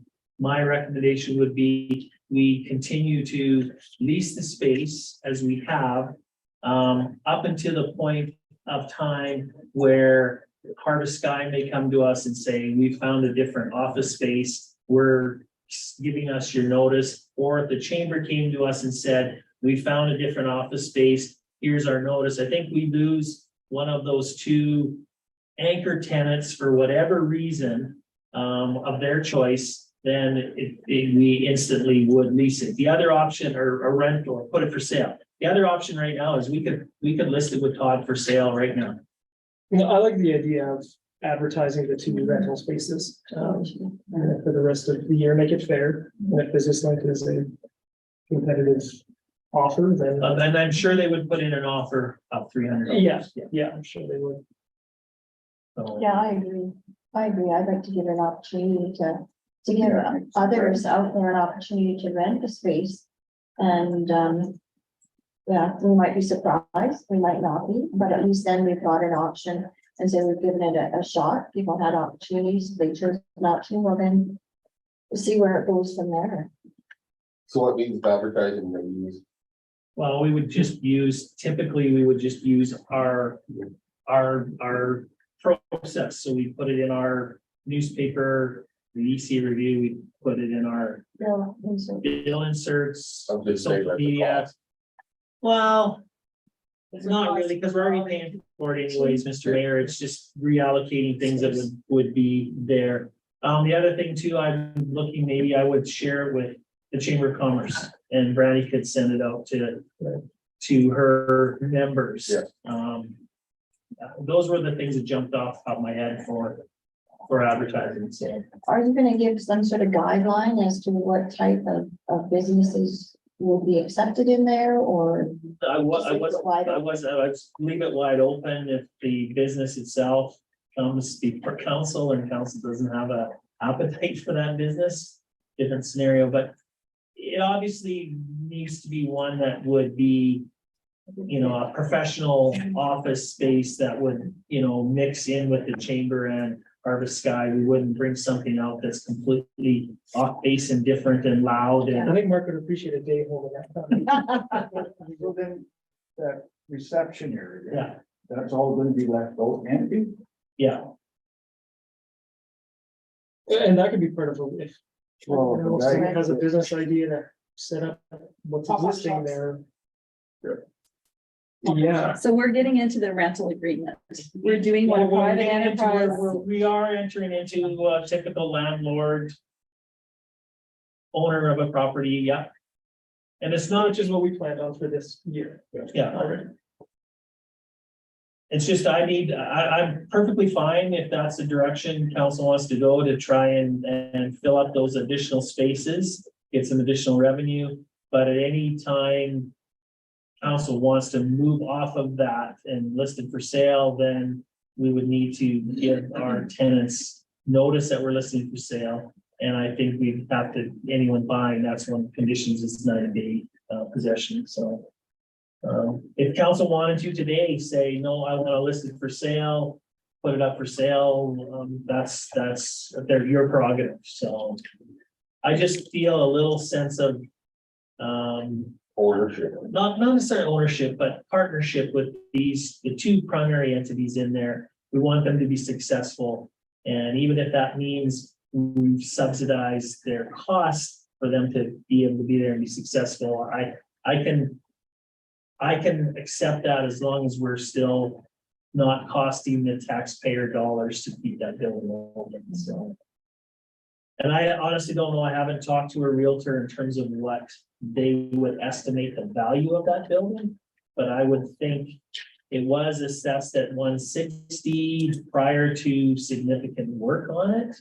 So, and I would, no disrespect to any of the other businesses in the downtown area, but it would be one of the most modern, newest ones that would be available for purchase. So, Well, in a sense, then we're also kind of giving an opportunity for other businesses, like small business that might not.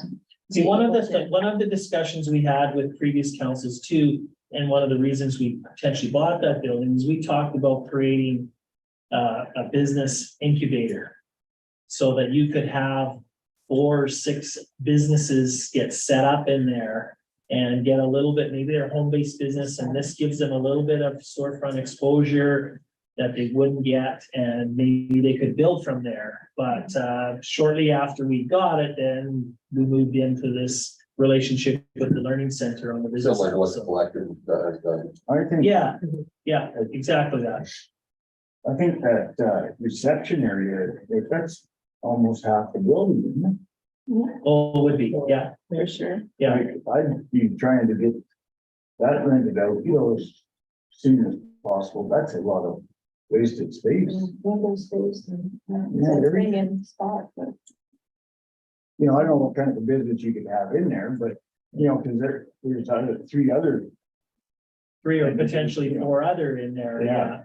So how do you get privacy or how do you? Go shut your doors. Well, but still, so Fred buys it for a hair salon. So I coming in to see Mark, I gotta be able to Yeah, walk and get into, meet with Mark and meet with them. So it could be open, but we'd have to, we'd have to make sure that whoever was coming in would be a suitable fit for our existing anchor tenants if we wanted to stay in that game. Or somebody came and wanted to pay us a whole bunch of money, and I'd say, okay, we'll turn it into this, but sorry, Mark, here's your 30 days notice. But again, that would be a council decision, but that open space I never thought of, but it would be half the size of the building. yeah, it's. Get out another 4 offices. Well, if you wanted to do a bunch of renovations, yeah. I guess if the council as a whole decides that we really want to get out of being a landlord, then give notice to Reality Bites, move the chamber and Mark into that space. Now they're part of the town in the same space, but have their own little entrance to their autonomy and sell that building. That's an option, 100%, Or maybe we try to sell for Reality Bites. which the hub. Yeah, I don't know, their presence is pretty quiet. I honestly thought that they might be approaching us to say it's Well, we're going to not worth our while, but they haven't, so I'm not pushing that. But I don't see a ton of traffic there, but they might do a lot of online stuff there too that I'm not aware of, so. So those are some options. But there seems to be some frustration over the idea of being a landlord. I don't know if other towns have this issue, or is it just here? No, other towns will find themselves in the landlord business. It's probably not preferred. It's not illegal or anything, but most municipalities would rather have a private owner in the landlord business and doing that, but. It's been a lot of discussion. Hours over the same topic. And I'd like it to even be voted on and dealt with so we can move on to town business. It just seems to be a lot on a very small issue, in my opinion. It's $160,000 or $200,000 building. It's not a. The Lions Hall is empty 24 hours a day, 7 days a week. No one's freaking out about that. But this particular one seems to be taking up a lot of energy. Just Well, my it's been two a It's real location. community issue. I mean, the hub alone to start with was a real community issue. The hub was a community issue? Yes, it sure was. There Oh. was lots of uproar about it. Okay. And we are getting, if you can see some of the emails that Mark is getting, we are targeted. And it is an issue.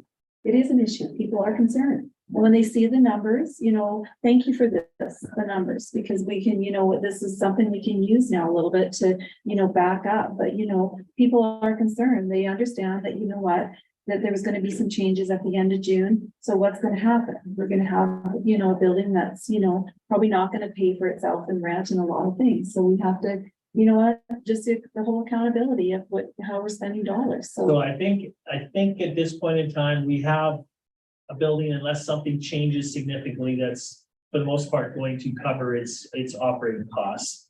But That in and of itself should be enough. but the way that it looks and the way that it operates is going to be different because they don't have the staffing that they normally would have there. Yeah, we'll be open in his office, we'll not do hours. Yeah, and when Mark's there, Mark's there. And when he's out or in a meeting, the door's closed. So. And I don't have a problem with, creating some sustainability, until year's end. I would make this very public and very clear. I do not want to be stepping on private enterprise and entering, I realize from now till then, we're going to have to enter into some private agreements probably to rent the space out to cover, some of the costs. So is council, so we're into June. So is council comfortable? And I'm gonna put this question to you, is council comfortable with us? We've got the lease agreement with the chamber, we got the lease agreement with Heart of Sky. Even if I enter into a lease agreement with the business link till the end of this year. And if somebody else comes on and wants another office after the end of June, that is an option. And then whether we then leave it on the table at budget time, and when we're talking about our budget in October, November, council will give the direction, we either continue to move forward this way, or we put it up for sale. Yeah. Are you comfortable with that? Yeah, sure. Like, I know we talked about RFP and doing that, but I think because we're just talking till the end of the year. If we can get that $300 from Business Link for the end of the year, and Break even and then at the end of the year, well, in October, November, when we're going through budget, council will make a deliberation and say, this is what we want to do with that building at that point in time. If you're comfortable that way, that's how I'll proceed. Will and still be able to advertise. We can still We can still advertise, but again, Because the more money you can get. from But it, again, the at that more- point- The better. yeah, at that point, I won't be able to give anybody any long-term certainty. Yeah, they don't have that right now. They don't, the existing ones don't have it, but if Kyle Olson wants to put in rent an office and put in an office and comes to me and say, I'd like to rent that office, how much do you want? Okay, I said, well, I can only guarantee it's there till the end of December. Oh, Yeah, and. I'm looking for a 3-year, a 5-year, like I'm looking for something. But I think if that opportunity. or- Hey, then we Hey, can come we back have to to council. It's And budget that might time and give we'll have that council- conversation. It might give council, that gives it a bit of a long-term, more of a long. Right now, I'm comfortable with the way we're doing it, but if the business hub found a different, or not business hub, Heart of Sky found a different location, or Chamber of Commerce wanted to move out for whatever reason, then I think we have to really seriously consider that we move forward and list the building for sale. Okay, so let's get a motion to accept the business of future for operations information. Council Kroll, all in favor? Carried. Roundtable. Council Farrell, The Community Service Board, we're got 2 resignations on our table, Cody McNair and one from Sam Lockhart. And our next meeting will be June 12th, at 7 o'clock. Is that a hint? Well, it is a hint that if you know of someone, or Yeah. someone who Yeah. might be a good applicant to put the name for it. While we're looking for applicants for community services board, we're also looking for an applicant for municipal planning commission too. So if there's anyone who you think would be good, put a bug in there. Council, anything? I survived 2 weeks of COVID. It was very unpleasant. Waited till after the pandemic to get it, so that was awesome. And, yeah, that's it. Council Wilson, I just want to have one quick poke that at the very start of Urban Hen discussion, it was a all or nothing. And we didn't want to limit who would get them. And now we've allowed a couple, so I hope in the near future, we should have some serious discussion about Yes. moving a Urban Hen bylaw forward. so that's why you purposely missed the last year. And let somebody else get blood. Channel your spirit. I appreciate discussion. It's good to watch. Council Warwick, I have nothing. Council Wilson, Of course, I have something. We had a bit of a discussion with our MLA regarding, the airport and what was needed or could be considered to, add some commercial availability or commercial, opportunities with the addition of a weather station and a GPS. GPS navigation system, yeah. And I was just wondering if that would be something that council would like to proceed with. Getting some sort of information and getting that. I did have a discussion with one of the pilots. I think it might be a good opportunity to ensure that we have fixed wing medical evacuation ability. With this equipment would allow the pilots to be able to come in regardless of weather, most weather. And I think it would be a nice service to be able to provide, especially if we are promoting our community as a rural place to retire. Then if ambulances are not available, then fixed wing, I think is the next perfect opportunity. And it seemed like the MLA was not too thrown away with the cost of this equipment. Yeah, my only comment, Council Bowden, is I don't think the impression that Mr. Horner had was that the province would be funding. No, but if there was some interest or some further to support it, maybe they might be able to put some money towards it. So just to further that motion along or that initiative along. So I think we all know there's been issues in Oyen with their airport, with the wind towers. So one of the workarounds for that is to have a weather station and a GPS system installed. So they've been going through the process, working town of Oyen, I believe, and special areas have been working on this. I believe they have just awarded a tender or about to award a tender to do that at the Oyen airport.